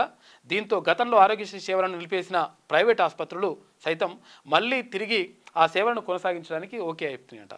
అప్పుడు బీఆర్ఎస్ మొత్తం పెండింగ్ బకాయిలు పెట్టేసింది. ఇవన్నీ కూడా అప్పుడు చికిత్సలలో లేవు. తెలంగాణ ఆంధ్రప్రదేశ్లో నియోజకవర్గాల పునర్విభజనకు సుప్రీం తిరస్కృతి అంట. అసెంబ్లీ సీట్లు పెంచాలన్న పిటిషన్ కొట్టివేత. తెలుగు రాష్ట్రాలని కాశ్మీర్తో పోల్చలేమని చెప్పేసి వెల్లడించింది. అంటే ఈ రాష్ట్రాల్లో పెంచాలి, తెలంగాణ ఆంధ్రప్రదేశ్లో పెంచాలని చెప్పేసి ఒకటి పిటిషన్ వేసిరట, దాన్ని కొట్టేసింది. ఎందుకంటే ఇక్కడ జమ్మూ కాశ్మీర్కు సంబంధించి కాశ్మీర్ వేరు, జమ్మూ కాశ్మీర్కి ప్రత్యేక ప్రతిపత్తి ఉంది కాబట్టి అప్పుడు అట్లా ప్రత్యేకమైనటువంటి ఏర్పాట్లు, ప్రత్యేకమైనటువంటి అక్కడ చర్యలు తీసుకుంటుండే. అటువంటి పరిస్థితి ఈ రాష్ట్రాలకు లేదని చెప్పేసి కొట్టేసిరట. ఇక జస్టిస్ వర్మ అభిశంసన లోక్సభలోనే, నోటీసులను రాజ్యసభ అనుమతించలేదట, అధికార వర్గాల పేరుతో ప్రభుత్వం వెల్లడి. ఇక లోక్సభ సభ్యులతోనే విచారణ కమిటీ, అభిశంసన అన్ని పార్టీల నిర్ణయం అంట రిజిజు అంటున్నాడు. ధన్కడ్కు వీడుకోలు విందు యోచనలో విపక్షం ఉంటే ఆయన హాజరు అనుమానమే అని చెప్పేసి అంటున్నారు. విపక్షాలు అనుకుంటున్నాయంట, ఎక్కడ ఉపరాష్ట్రపతిగా మొన్న రాజీనామా చేసిండు కదా, ఆయనకు వీడుకోలు సభ పెట్టాలి, తర్వాత విందియాలని చెప్పేసి అనుకుంటే ఆయన వస్తాడో రాడో అంటున్నారట. మొత్తం మీద అధికార పక్షం మాత్రం దాని గురించి చెప్తలేదని చెప్పేసి అంటా ఉన్నారు. ఇక ఆయన హాజరు అనుమానమేనంట, ఆగస్టులోగా కొత్త ఉపరాష్ట్రపతి అని చెప్పేసి ఈసీ చెప్తా ఉంది. జస్టిస్ యశ్వంత్ వర్మను హైకోర్టు జడ్జి పదవి నుంచి తప్పించేందుకు ఉద్దేశించిన అభిశంసన తీర్మానాన్ని లోక్సభలోనే చేపట్టాలని కేంద్ర ప్రభుత్వం నిర్ణయించింది. ఈ తీర్మానం కోసం లోక్సభలో బీజేపీ, రాజ్యసభలో కాంగ్రెస్ నోటీస్ ఇచ్చాయి. అయితే కాంగ్రెస్ ఇచ్చిన నోటీసును అనుసరించి అభిశంసన తీర్మానాన్ని చేపట్టాలని నిర్ణయం తీసుకొని అధికార పార్టీ ఆగ్రహానికి గురైన రాజ్యసభ చైర్మన్ జగదీప్ ధన్కడ్ అదే రోజు రాజీనామా చేసిన సంగతి తెలిసిందే. ఆయన పదవి నుంచి తప్పుకోవడంతో కొత్త ఉపరాష్ట్రపతి వచ్చే వరకు రాజ్యసభ నిర్వహణ బాధ్యత రాజ్యసభ డిప్యూటీ చైర్మన్ హరివంశ్ నారాయణ్ సింగ్ చేతుల్లోకి వెళ్ళిపోయిందంట. ఈ నేపథ్యంలో ఆయన కార్యాలయం కాంగ్రెస్ ఇచ్చిన నోటీసును రాజ్యసభ అనుమతించలేదంట. అయితే తర్వాత రాజ్యసభకి ఏమో ప్రతిపక్షాలు ఇచ్చినాయి, లోక్సభకేమో ఇక్కడ అధికార పక్షం ఇచ్చిందంట. లోక్సభకి ఇచ్చింది ఓకే అయితే అంట, రాజ్యసభకి ఇచ్చింది ఓకే కాకుంటుంటుందంట. ఎందుకంటే అక్కడ జగదీప్ ధన్కడ్ ఓకే చెప్పడంతో ఆయనను తీసేసారు అనేటువంటిది ఒక ఆరోపణ ఉన్నది. తర్వాత అభిశంసన ఎందుకు చేస్తారు అంటే, ఏదైనా హైకోర్టు తర్వాత సుప్రీంకోర్టు జడ్జిని తీసేయాలనుకుంటే దానికి ఒక పెద్ద తంతు ఉంటుంది. అంటే పార్లమెంటులో ఉభయ సభలు మొత్తం కూడా ఈ తీర్మానాన్ని, అంటే మెజారిటీ సభ్యులు ఈ తీర్మానాన్ని ఆమోదించి ఈయన తప్పు చేసిండని చెప్పేసి సంతకాలు పెడితే అప్పుడు అభిశంసన తీర్మానం ఓకే అవుతుంది, అప్పుడు తీసేసే అవకాశం ఉంటుంది అనమాట. అందుకనే జడ్జీలను తీసేయాలంటే అంత ఈజీగా లేదు ప్రాసెస్. అందుకని కొంతమంది జడ్జీలు ఇష్టం వచ్చినట్టుగా వ్యవహరిస్తున్నటువంటి ఆరోపణలు కూడా ఉన్నాయి, ఇష్టం వచ్చినట్టుగా తీర్పులు ఇస్తారని. అట్లా కాకుండా అంటే అవంతగా దానికి అంతటి కారణం ఏంటంటే మేము ఏది చేసినా చెల్లుతుంది, ఇదంతా కూడా పార్లమెంట్లో మొత్తం చర్చ పెట్టి ఉభయ సభల్లో మొత్తం సంతకాలు పెట్టి అంతా చేయాలంటే పెద్ద కథ కాబట్టి, అభిశంసన తీర్మానం ప్రవేశపెట్టాలంటే కథ కాబట్టి అట్లా కాదని అనుకుంటారట కొంతమంది. కానీ ఇలాంటి వాళ్ళ పని అవుతుంది. మరి సోషలిస్టు సెక్యులర్ పదాలను తొలగించే యోచన కేంద్రానికి లేదని చెప్పేసి మంత్రి అంటున్నాడు, ఎంపీ అంటున్నాడు. ఇక అవి రాజ్యాంగంలో అంతర్భాగమని సుప్రీంకోర్టు ఇప్పటికే స్పష్టతనిచ్చింది. బయట జరిగే చర్చలకు ప్రభుత్వానికి సంబంధం లేదు, కేంద్ర న్యాయమంత్రి అర్జున్ రామ్ మేఘ్వాల్ అంటున్నాడు. ఇక ఎంపీ ప్రశ్నకు లిఖితపూర్వకంగా సమాధానం ఇచ్చిందట. ఇవి సోషలిస్టు తర్వాత సెక్యులర్ పదాలను తొలగిస్తుంది ఇప్పుడు కేంద్రంలో ఉన్నటువంటి ఎన్డీఏ ప్రభుత్వం అని చెప్పేసి అంటున్నారంట. అది కాదు అని చెప్పేసి న్యాయశాఖ మంత్రి అంటున్నాడు. మరి ఏం చేస్తారో చూడాలి. లంచం తీసుకుంటూ పట్టుబడ్డ డిప్యూటీ కమిషనర్, నిబంధనల పేరుతో హోటల్ యజమానికి జిహెచ్ఎంసీ డీసీ రవికుమార్ బెదిరించిండట. చూసుకో కథ. 5 లక్షల లంచం డిమాండ్, 2 లక్షలు తీసుకుంటుండగా రెడ్ హ్యాండెడ్గా పట్టుకున్న ఐఏసీబీ. వీళ్ళకి జీతాలు సరిపోతలేవు, మరి జీతాలు సరిపోతలేనట్టు లక్షల జీతాలు తీసుకుంటారు, తర్వాత పిట్లు ఉంటుంది అన్నట్లు లెక్కల కోట్లు పడగలెత్తుతారు. ఏదైనా చిన్న పని చెప్పినా కానీ కొంతమంది చేయరు, అది న్యాయంగా ఉన్నా కానీ చేయరు, అట్లుంటుంది అన్నట్టు లెక్క. ఇది మొత్తం ఏది ఉన్నా కానీ మొత్తం పైసల మీదే నడుస్తుంటుంది లెక్క. ఇటువంటి వాళ్ళ పని చేయాలి 100%. ఆకలి చావులు అంచున గాజా, పిట్టల్లా రాలిపోతున్న చిన్నారులు, నిత్యావసరాల సరఫరాపై ఇజ్రాయెల్ ఆంక్షలే కారణం. ఇజ్రాయెల్ ఇక హమాస్ మధ్య శాంతి చర్చలు నిలిపివేసిన అమెరికా, పాలస్తీనాను స్వతంత్ర దేశంగా గుర్తించనున్న ఫ్రాన్స్ అని చెప్పేసి ఒక వార్త కనిపిస్తూ ఉంది. ఇజ్రాయెల్పై హమాస్ దాడి జరిపిన 2023 అక్టోబర్ 7 తర్వాత నుంచి గాజాలో పరిస్థితులు దారుణంగా ఉన్నాయంట. మొత్తం కూడా కనీసం తినడానికి తిండి కూడా లేనటువంటి పరిస్థితులు నెలకొన్నాయంట. ఆకలి చావులు చూస్తున్నారా. పొన్నం లేదా మహేష్ కుమార్ గౌడ్ను సీఎం చేయాలి, బీసీలపై రేవంత్కున్న ప్రేమను చాటుకోవాలి, దత్తాత్రేయను ఉపరాష్ట్రపతి చేయాలన్న ముఖ్యమంత్రి డిమాండ్ సంతోషకరం. రేవంత్ తన విమర్శలతో మోడీనే కాదు బీసీలను అవమానించారు. బండి ఈటల విధానం సమస్యపోతుంది, బీజేపీ రాష్ట్ర అధ్యక్షుడు రామచంద్రరావు అంటున్నాడు. ముందు మీ నాయకుడిది ఏ కులమో చెప్పు, ప్రధాని మోడీని కన్వర్టెడ్ బీసీ అంటారా అని చెప్పేసి సీఎం వ్యాఖ్యలకు కిషన్ రెడ్డి కౌంటర్ ఇచ్చిండు. ఇక నిల్వనీడలేక సర్కారు బడిలోని ఆశ్రయం అంట. సిద్దిపేట జిల్లా మైసమ్మవాగు తండా మాజీ సర్పంచ్ కుటుంబం దీనస్థితి అంట. సిద్దిపేట జిల్లాలో మళ్ళా ఇది అప్పు చేసి గ్రామంలో అభివృద్ధి పనులు చేపట్టిన సర్పంచ్ లావణ్య బిల్లులు రాక 2 ఎకరాల భూమి అమ్ముకున్నదంట. సొంతిల్లును కూడా అమ్ముకున్నది. మూతబడ్డ స్కూల్లో ఆశ్రయం పొందుతూ ఉందంట. ఇది బీఆర్ఎస్ పాపం. ఇది ఆ బిల్లులన్నీ పెట్టేసిండ్రు, మొత్తం అదే ఒకటి పనులు చేయించేసారు, వాళ్ళకి ఆగం చేసి. ఇప్పుడు చాలామంది సర్పంచులు తర్వాత వాళ్ళందరికీ కూడా బిల్లులు రాక చాలా బాధపడతా ఉన్నారు. ఒక ఆయనకి ఇక్కడికి ఏది జయదేవ్పూర్ నుంచి ఓ సర్పంచ్ ఫోన్ చేస్తుంటాడు, రెగ్యులర్గా చేస్తాడు. చేసి అన్నా మా గురించి మాట్లాడు, మా బిల్లులు వస్తలేవు, అప్పుడు బీఆర్ఎస్ ప్రభుత్వం ఉన్నప్పుడు పెట్టిన బిల్లులు ఇంకా వస్తలేవు, మేము ఇక ఆత్మహత్య చేసుకునే పరిస్థితి ఉందని చెప్పేసి రెగ్యులర్గా మాట్లాడుతుంటారు, చెప్తా ఉంటారు. ఇలాగ చాలామంది చేస్తుంటారు. ఇక ఇట్లా జరిగిందనమాట కథ. బిల్లులన్నీ పెట్టేసి ఆగం చేస్తే ఇప్పుడు మొత్తం పెండింగ్లో ఉన్న బిల్లులతోటి ఏం చేయాలని అర్థం కాక 2 ఎకరాల భూమి అమ్ముకుందట, ఉన్న ఇల్లును కూడా అమ్ముకున్నది. ఏం చేయాలని అర్థం కాక ఇప్పుడు బడిలా ఆశ్రయం పొందుతుందట, మూతబడ్డ బడిలా. ఇక హెచ్సీఏ కార్యదర్శి దేవరాజ్ అరెస్టు, పూణేలో అరెస్టు, తర్వాత హైదరాబాద్కు తరలింపు. క్రికెట్ వేసవి శిబిరాల పేరుతో 4 కోట్ల రూపాయలు స్వాహా చేసినట నిధులు. ఇక హెచ్సీఏ అధ్యక్షుడిగా జగన్మోహన్ రావు ఇక ఆగమాన్ చేసిండు. ముగ్గురు నిందితులకు బెయిల్ మంజూరు. ఇక హెచ్సీఏ లీగ్ మ్యాచ్ల నిర్వహణకు ఏకసభ్య కమిటీ హైకోర్టు ఆదేశాలు జారీ చేసింది. ఇట్లున్నది కథ. ఇక 4,850 కోట్ల రూపాయలు మాల్దీవులకు రుణ సహాయం ఆ దేశ పర్యటనలో ప్రకటించిన మోదీ. ప్రధానికి ఘనస్వాగతం పలికిన ముయిజ్జు. ద్వైపాక్షిక సంబంధాల బలోపేతానికి చర్చలు జరుగుతూ ఉన్నాయంట. 4,850 కోట్ల రూపాయలు అక్కడ రుణం ఇస్తూ ఉంది మన భారతదేశం అక్కడ వాళ్ళకు, ఏది మాల్దీవులకు. ఎందుకనంటే అసలు యాక్చువల్గా ఎందుకు ఇస్తారని చెప్పి చాలామంది కొంతమందికి ఉంటే డౌట్ ఉంటుంది. అసలు విషయం ఏంటంటే పక్కోడు మంచుకుంటే మనం మంచుకుంటాం అన్నట్టుగా. అందుకని ఆ దేశాలకు చుట్టుపక్కల దేశాలకు సహాయం చేస్తూ ఉంటాం మనం. అంటే మన పరిస్థితి అద్భుతంగా ఉందని కాదు, కానీ మనం మంచిగా ఉండాలంటే అంటే పక్కోడు వేరేటోనికి సహాయం చేసి అట్లా ఇబ్బంది అవుతుంది. కాబట్టి చుట్టుపక్కల వాళ్ళందరినీ మంచిగా చూసుకుంటే మంచిగా ఉంటుంది అనే ఉద్దేశంతో ఇక్కడ ఆఖరి చావులు ఉన్నాయంట బడిలో. ఇంత దారుణమైన పరిస్థితి. ఇది ఆంధ్రజ్యోతిలో ఉన్నటువంటి ప్రధాన కథనాలు. అయితే ఒకసారి శనార్థి తెలంగాణ చూద్దాం. ఓబీసీల విషయంలో తప్పు జరిగింది, వారికి రాజ్యాంగపరమైన రక్షణలు కల్పించలేకపోయాం. 21 ఏళ్లుగా రాజకీయాల్లో ఉన్నా కానీ ఓబీసీ సమస్యలపై నాకే కాస్త స్పష్టత లోపించింది. ఇది కాంగ్రెస్ పార్టీ తప్పు కాదు. నేను ఓబీసీల సమస్యలను సరిగ్గా చేసుకోలేకపోయా. ఆకలింపు చేసుకొని ఉంటే అప్పుడే రాజ్యాంగపరమైన రక్షణలు కల్పించే వాళ్ళం. తెలంగాణ సర్కార్ కులగణన అద్భుతం. ఇది దేశ రాజకీయాల్లో పెను మార్పులకు నాంది కాబోతుంది. దేశంలో ఓబీసీ భూకంపం కాబోతుంది. అయితే ఆ భూకంపమే దేశ రాజకీయ ముఖ చిత్రాన్ని మార్చేస్తుందని చెప్పేసి కాంగ్రెస్ అగ్రనేత రాహుల్ గాంధీ నిన్న మాట్లాడాడు. దేశంలోని ఓబీసీ సమస్యలను తాను సమర్థంగా అర్థం చేసుకోలేకపోయానని, అందుకు తనకు చాలా బాధగా ఉందని కాంగ్రెస్ అగ్రనేత రాహుల్ గాంధీ అన్నారు. రాజకీయాల్లో తాను 2004 నుంచి యాక్టివ్గా ఉన్నానని, అయినప్పటికీ ఓబీసీల సమస్యను కరెక్ట్గా ఆకలింపు చేసుకోలేకపోవడం ఆందోళనకర విషయమేనని చెప్పేసి ఆయన ఒప్పుకున్నాడట. ఇక ఆందోళనల పర్వం 5వ రోజు కొనసాగిన విపక్షాల ఆందోళన, వాయిదా తీర్మానాలపై చర్చకు పట్టు. బీహార్లో సర్ను ఉపసంహరించుకోవాలని డిమాండ్ చేస్తున్నారట. గందరగోళం మధ్య ఉభయ సభలు ఎల్లుండికి వాయిదా పడ్డాయి. ఇక లోక్సభలో 8న ఆపరేషన్ సింధూర్పై చర్చ జరుగుతుంది. అయితే 26 తారీఖు అంటే ఇవాళ 26 ఇవాళ వస్తుండొచ్చు ప్రధానమంత్రి వస్తే, తర్వాత ఇవి సింధూర్ పైన జరుగుతాయంట చర్చలు. 28న ప్రధాని నరేంద్ర మోడీ పాల్గొనే ఛాన్స్ ఉన్నది. పార్లమెంట్ ఉభయ సభల్లో 5వ రోజైన శుక్రవారం కూడా ఆందోళన కొనసాగాయి. అయితే ఉభయ సభలు శుక్రవారం ఉదయం 11 గంటలకు సమావేశమయ్యాయి. అయితే సభ ప్రారంభం కాగానే లోక్సభలో విపక్ష ఇండియా కూటమి ఎంపీలు ఆందోళనకు దిగారు. వాయిదా తీర్మానాలపై చర్చకు ప్రతిపక్ష ఎంపీలు పట్టుబట్టారు. ముఖ్యంగా బీహార్లో ఓట్ల జాబితా సవరణపై చర్చించాలని డిమాండ్ చేశాయి. సభలో ప్లకార్డులు ప్రదర్శిస్తూ పెద్ద ఎత్తున నినాదాలు చేశారు. దీంతో సభలో గందరగోళం నెలకొంది. విపక్షాల ఆందోళనతో ప్రారంభమైన నిమిషాల్లోనే సభ మధ్యాహ్నానికి వాయిదా పడింది.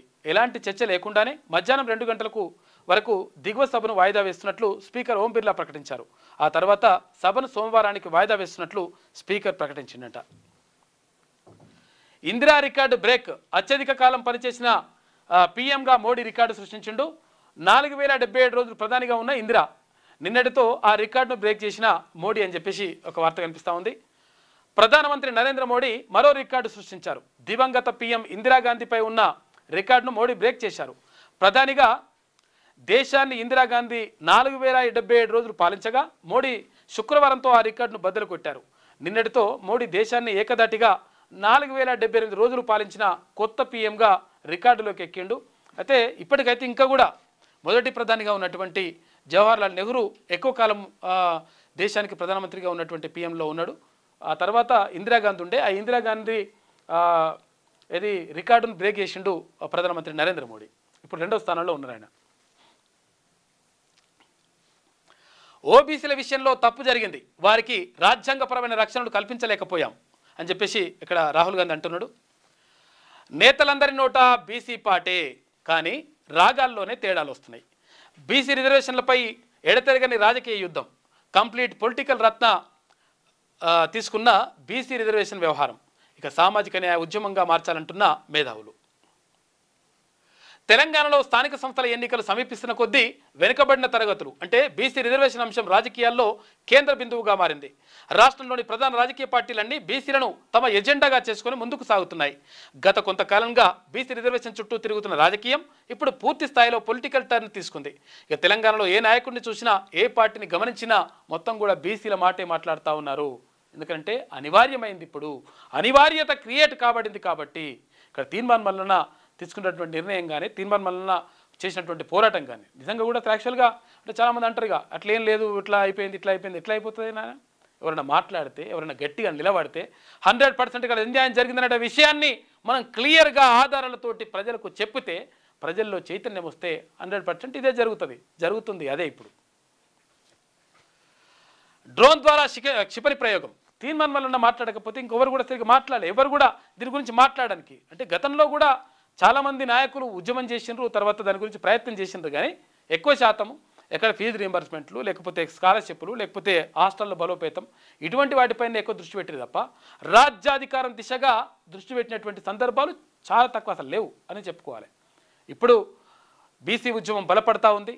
బలపడడం కాదు, మొత్తం కూడా బలంగా అయిపోయింది ఆల్రెడీ.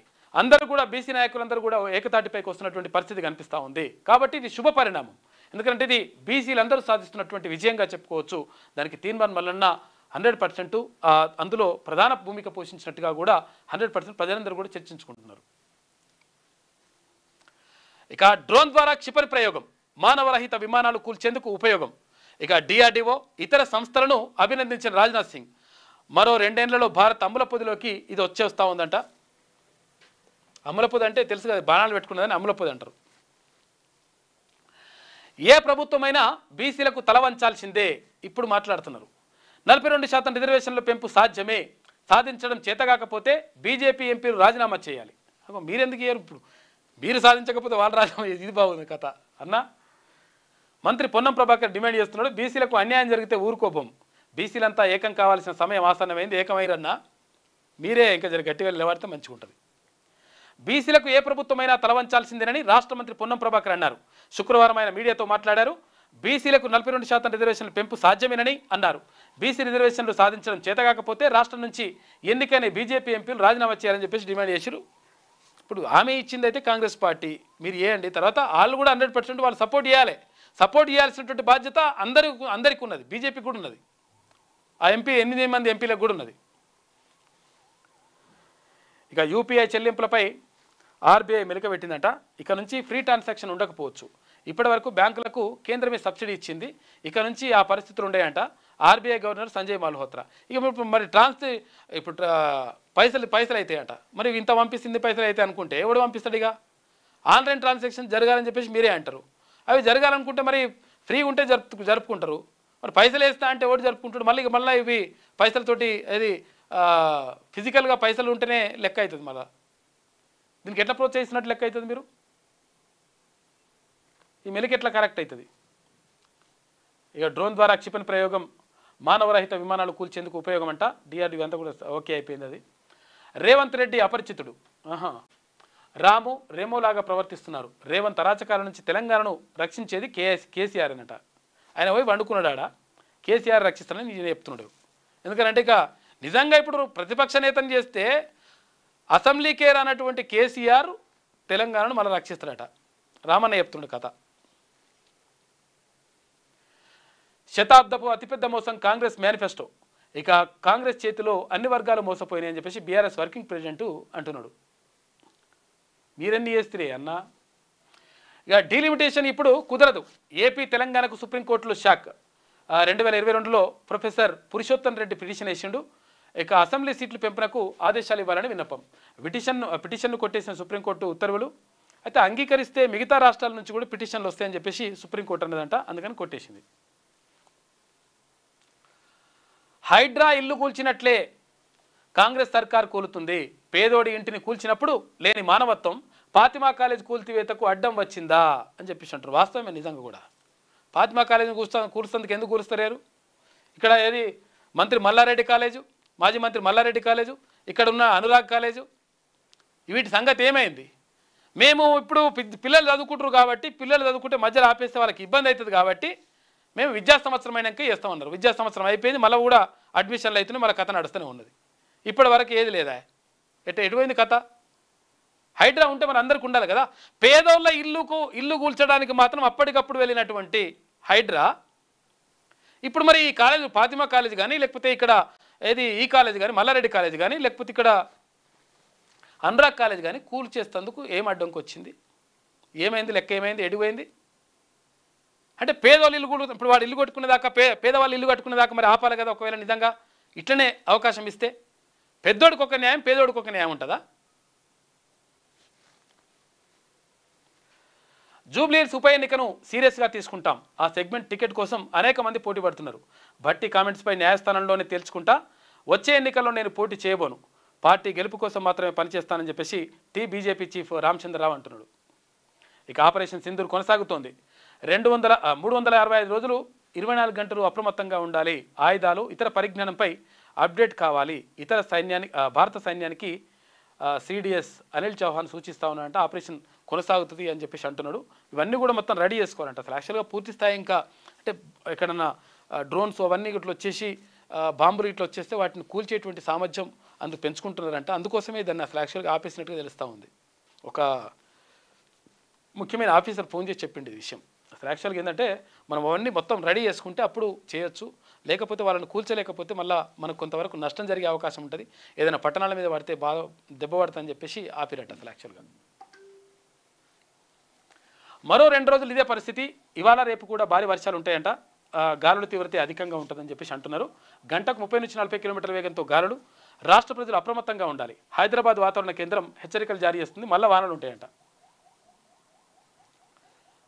ఉండని వానలు ఉంటేనే మంచిగా ఉంటుంది. జమ్మూ కాశ్మీర్లో పేలిన ల్యాండ్ మైన్ అంట. పూంచ్ జిల్లా కృష్ణఘాటి వద్ద ఘటన జరిగింది. జవాన్ చనిపోయాడు పాపం. 2 తీవ్ర గాయాలైన పెట్రోలింగ్ చేస్తుండగా జరిగిన ప్రమాదం. ఇక యుద్ధం వేగాలు అని చెప్పేసి థాయిలాండ్ కాంబోడియా మధ్య ఘర్షణ తీవ్రమవుతా ఉంది. థాయ్ భూభాగంపై కాంబోడియా రాకెట్ల వర్షం కురిపిస్తుంది. మామూలుగా లేదు కథ.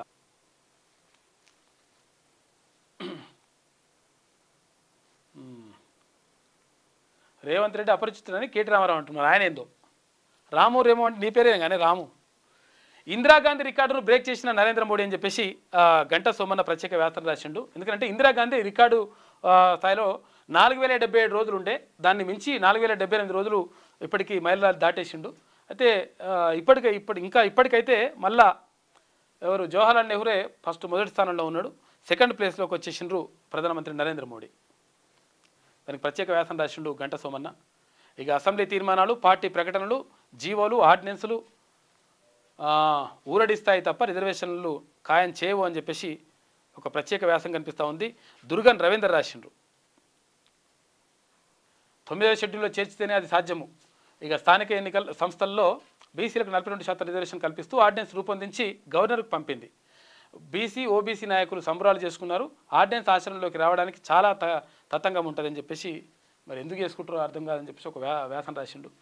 సామాన్య నుంచి ప్రధాని వరకు బీసీలందరికీ సమాన న్యాయం దక్కాలని చెప్పేసి ఉద్యమాలు జరుగుతూ ఉన్నాయి. వినియోగదారుడే అసలైన విఐపి అని చెప్పేసి అంటురంట. మంచిదే అది.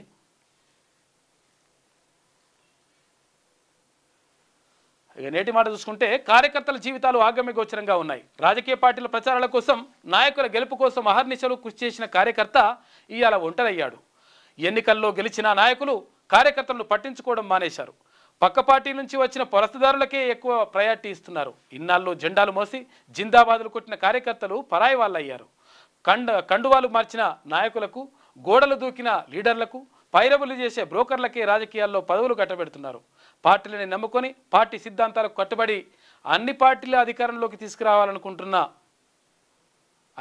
ఆ పార్టీని అధికారంలోకి తీసుకురావాలనుకున్న ఆరాటంలో కుటుంబాన్ని పక్కన పెట్టి 24 గంటలు నిస్వార్థంగా ఆ పార్టీ కోసం పనిచేసిన నికాసైన కార్యకర్తలు ఇవాళ దిక్కులేని వాళ్ళు అయ్యారని చెప్పేసి పెద్దపల్లి రాజన్ రాసిండు. పార్టీ కార్యకర్తలను పట్టించుకోవాలి. పార్టీ కార్యకర్తనే లీడర్ బాగుండాలంటే, ఆ పార్టీ బాగుండాలంటే, పార్టీ బలోపేతం కావాలంటే, ఏది జరగాలన్నా కానీ మొట్టమొదటిగా ఉండాల్సింది కార్యకర్తనే. వీళ్ళే జెండాలు ఎత్తుతారు, జై కొడతారు, అన్నీ చేస్తారు, పార్టీని బలోపేతం చేయడానికి ప్రజల్లోకి తీసుకెళ్తారు కార్యకర్తలే. కానీ కార్యకర్తలను పట్టించుకుంటున్నారు కొంతమంది. జంపు జలానీలకు, వానికి వీనికి వచ్చిన లీడర్లకు వాళ్ళకు ప్రయారిటీ ఇస్తే కార్యకర్త దలుచుకుంటే మాత్రం కథ అంతా ఉల్టా అవుతుంది. కాబట్టి ఏ పార్టీ అయినా కార్యకర్తను చూసుకోవాలి ఫస్ట్, అది లెక్క. ఇది శనార్థిలో ఉన్నటువంటి ప్రధాన కథనాలు. అయితే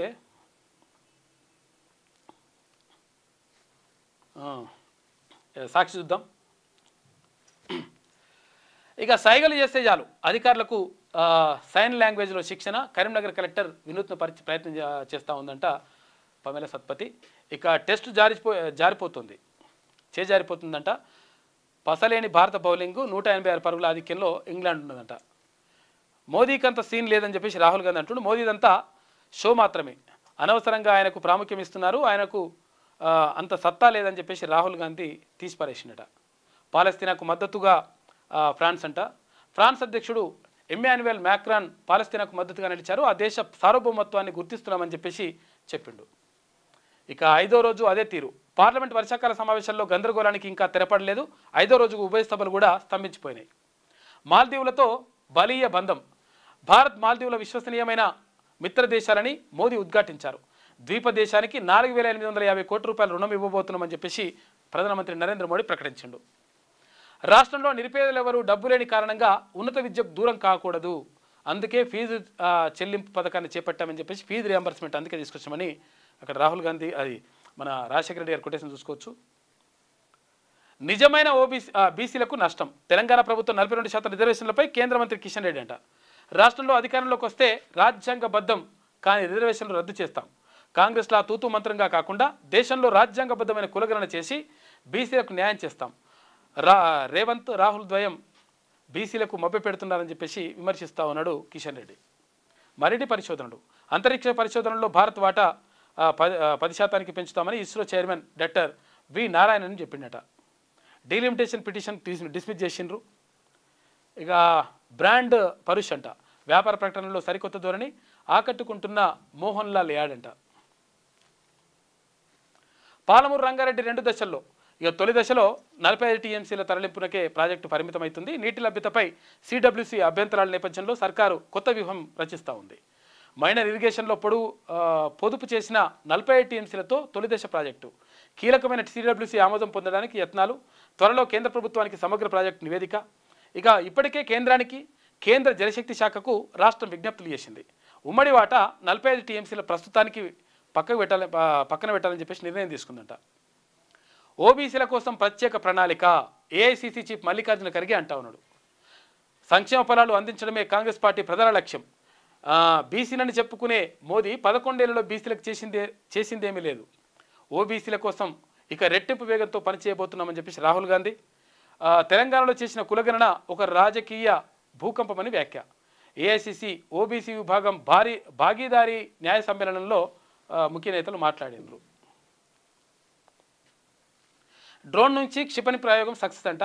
కర్నూలులోని నేషనల్ ఓపెన్ ఏరియా రేంజ్లో డిఆర్డిఓ ప్రయోగం చేసింది. గతంలో ఈ అభివృద్ధి చేసినటువంటి యుఎల్పిజి MV2 అధునాతన వెర్షన్ ఇదంట. యుద్ధ తంత్రంలో భారత్ డ్రోన్ ముందంజలో ఉంది. అత్యంత ఖచ్చితత్వంతో లక్ష్యాలను ఛేదిస్తుందంట. ఇది లోటు నుంచి సాధారణ దిశగా ఊరట కల్పిస్తున్న వర్షాలు ప్రస్తుతం సాధారణ స్థితికి చేరుకునేట వర్షాలు కొంతవరకు మంచిగా కొడుతున్నాయని చెప్పేసి అంటున్నారు. నెలాఖరు వరకు మోస్తరు నుంచి భారీ వర్షాలు ఉంటే అవకాశం ఉందని చెప్పేసి అక్కడ వాతావరణ శాఖ చెప్తా ఉంది. హెచ్సియు భూముల్లో సీఎంకు కమిషన్లు.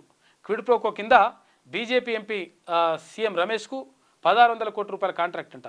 బీజేపీ ఎంపీకి కమిషన్లు ఇస్తుంటే రాహుల్కు మౌనం ఎందుకు అని చెప్పేసి రాష్ట్రంలో బీజేపీ కాంగ్రెస్ నడుమ రాజకీయ అక్రమ సంబంధం. బీఆర్ఎస్విలో రాష్ట్ర విద్యార్థి సేన పరిషత్ విలీన కార్యక్రమంలో కేటీఆర్ మాట్లాడిండట.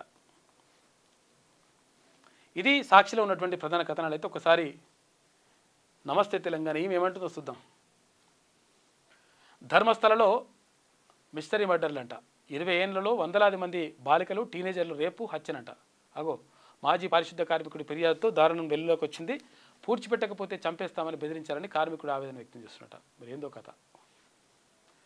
దళిత సోదరుని అవమానించిన చోటే శాలువా కప్పి సన్మానించిన కేటీఆర్.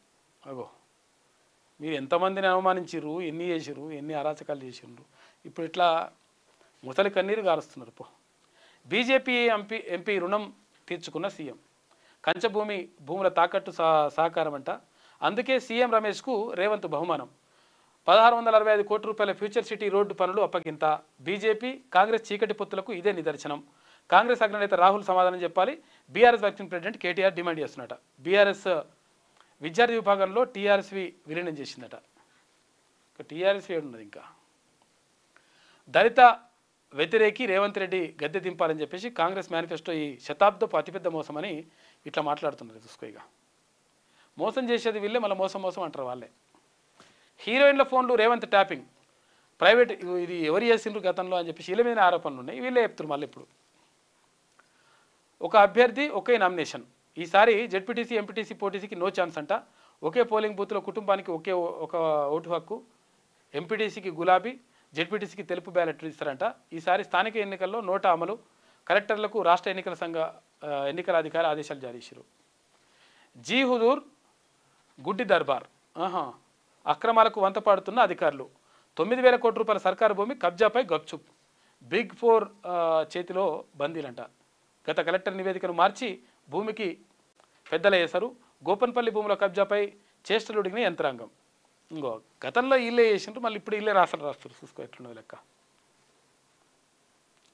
ఏడాదైనా అందని బెనిఫిట్స్ అంట. ఆగిన మరో గుండె. రిటైర్డ్ ఇన్స్పెక్టర్ మృతి అని చెప్పేసి ఒక వార్త. భూమి కబ్జా కోసం గుడినే కూల్చేశారు. 1,200 కోట్ల రూపాయల భూమి హస్తగతానికి కుట్ర. 1,200 ఎకరాల ప్రభుత్వ భూమి అమ్మడానికి ప్లాన్ అంట.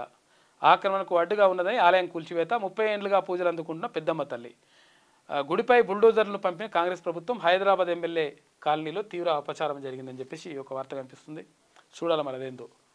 గురుకుల టెండర్ల కార్పొరేట్కి అని చెప్పేసి చక్రం తిప్పుతున్న అధికార పార్టీ కీలక నేత. గతంలో ఎవరు చేసిరు చూడరు. ఎవరు కొంతమంది ఉన్నారు, నాయకులు ఆఫీసర్లే ఉన్నారు. రోజుకు 426 మంది భారత్కు బైబై అంట. పౌరసత్వాన్ని వదులుకుంటున్న భారతీయుల సంఖ్య పైపైకి పెరుగుతూ ఉంది. నేడు 2 లక్షల మంది నిరుడు ఇండియన్ సిటిజన్షిప్కు టాటా చెప్తురట. 11 ఏళ్ల మోదీ పాలనలో దేశం విడిచిన 17 లక్షల మంది. ఆర్థిక మందగమనం, పనుల వాత. ఇప్పుడు మోడీ మీద వేస్తాడిన. కేసీఆర్ ఏమైనా చేస్తేనేమో, ఏదైనా జరిగితేనేమో మంచి జరిగిందంటేనేమో కేసీఆర్ చేసినట్టు, ఇంకా లేకపోతే అక్కడ మోదీ చేసినట్టు, లేకపోతే ఇక్కడ రేవంత్ రెడ్డి చేసినట్టు. అట్లుంటుంది అన్నట్టు లెక్క అయినది.